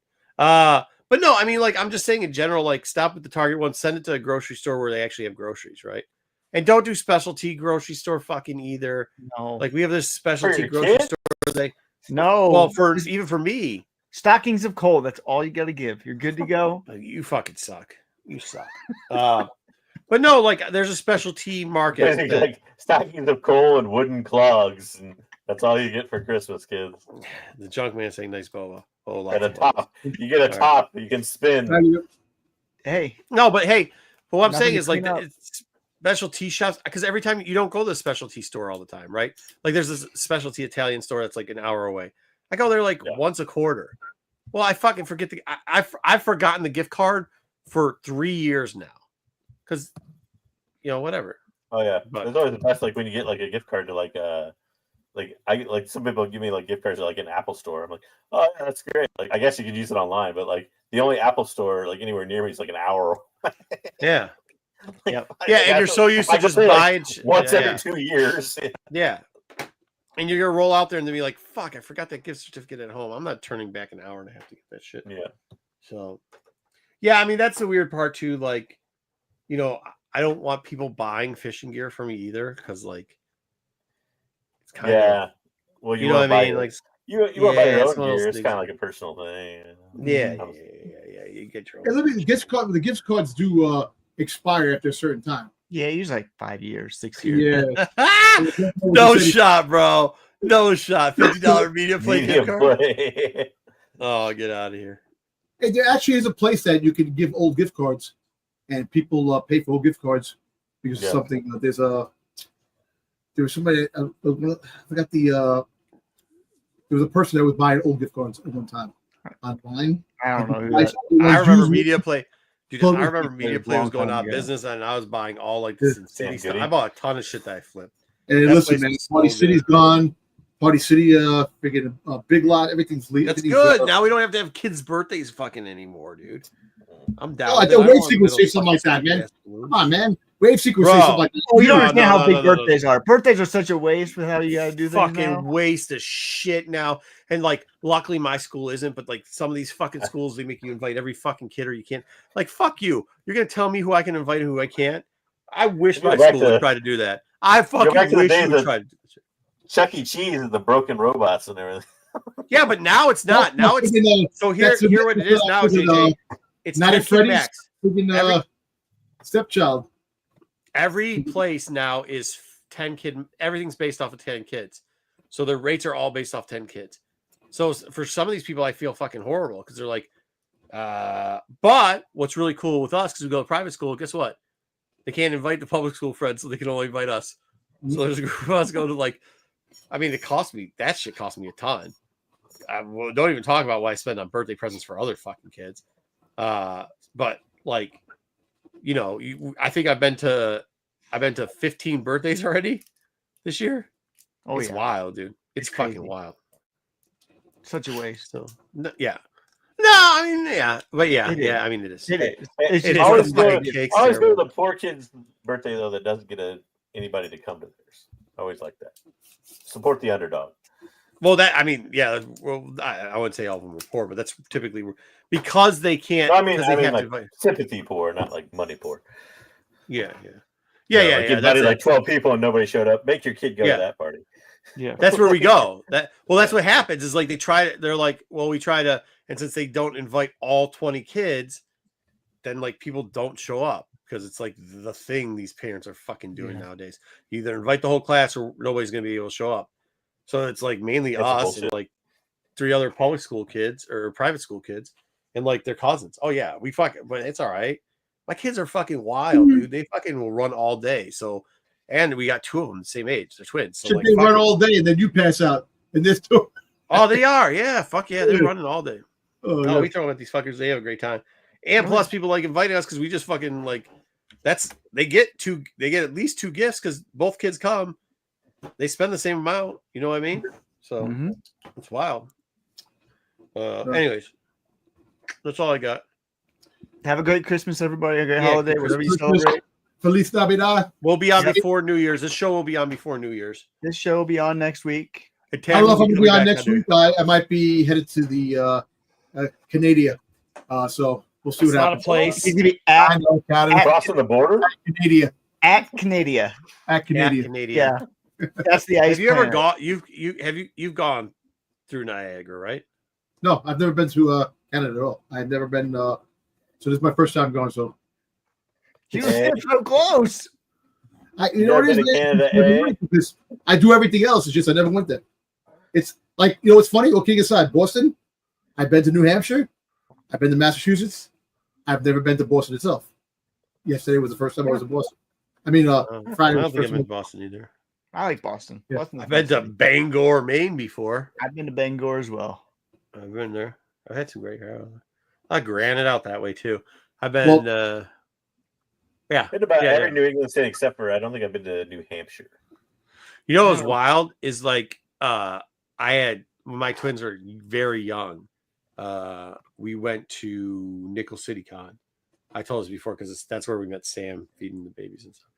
But we went to Niagara Falls, and the Asian tourists, most specifically from China, were fascinated with twins. So we got swamped like we were rock stars. Like they weren't taking. They would like pose. We're like, what are you? And they would like stand in a line. The kids are like sleeping or whatever shit they're doing because they're in like the double stroller and they're over there posing with the pictures and trying to take. And we're like, whoa, what is going on here? And then finally somebody came by and in rough English explained to us that it's a rarity. So, yeah. Or Missouri. There's a lot of dry county in Missouri. It sucks. Kansas sucks. Dude, Oklahoma is a shithole. It's literally, you could like if you bent over on one side of Oklahoma and let's say we gave Wayseeker. Let's say we gave him like I haven't. Let's say that we gave him something like, I don't know. Let's say we gave him something like Louisiana Spice. We had him bend over. He could blow ass from one end of Oklahoma all the way across because that fucking place sucks. Where else sucks? The place that's really cool is Needles, California. It's very small but nice. I think the most boring place I've been to is, I've been to Utah, but I was only at Utah for the airport. So, the most boring place I've been to is probably Nebraska. Sorry, Nebraska. It was boring. You know what place is cool in the winter? Nebraska's slogan, it's not for everybody. It's not for anybody. No, it's not for anybody. I think it's Nebraska. It's not for everybody. Not for anybody. So my brother, I'm going to Montreal. So my brother told me because there's a ramen noodle place in Montreal that's it's supposed to be a Blade Runner. It's expired from Blade Runner. He goes, take a lot of people to go there. So if I do Needles has got this wild ass cafeteria in it, like this wild restaurant you go to. It's not much. It's got like first off, Schultz was there, and that one of the Snoopy characters are based off. They got this wild ass restaurant there. It looks like a fucking old Baker Square or some shit like that. Maybe Denny's, whatever you want to call it. BK says you're banned in Oklahoma now. Yeah, I wish I was. You're not gonna miss it. Don't ever want to go back to that fucking state. It sucks. But like there's this restaurant there, And if you go there, the menu, like I stayed an extra day in Needles because me and my wife looked at the menu and were like, oh, this is some bullshit. The food was dirt cheap, but it was everything from like clams to hamburgers to Dover sole to like, I mean, it literally had ribs. It had all types of food. I think the menu was something like 30 pages. And we're like, fuck it. For $50 a piece, we're just going to order all types of shit. Filled up the whole thing. So, you know, I'm talking about those booths like, yeah. So we filled up the whole fucking thing. We probably shouldn't be saying this because a lot of wasted food.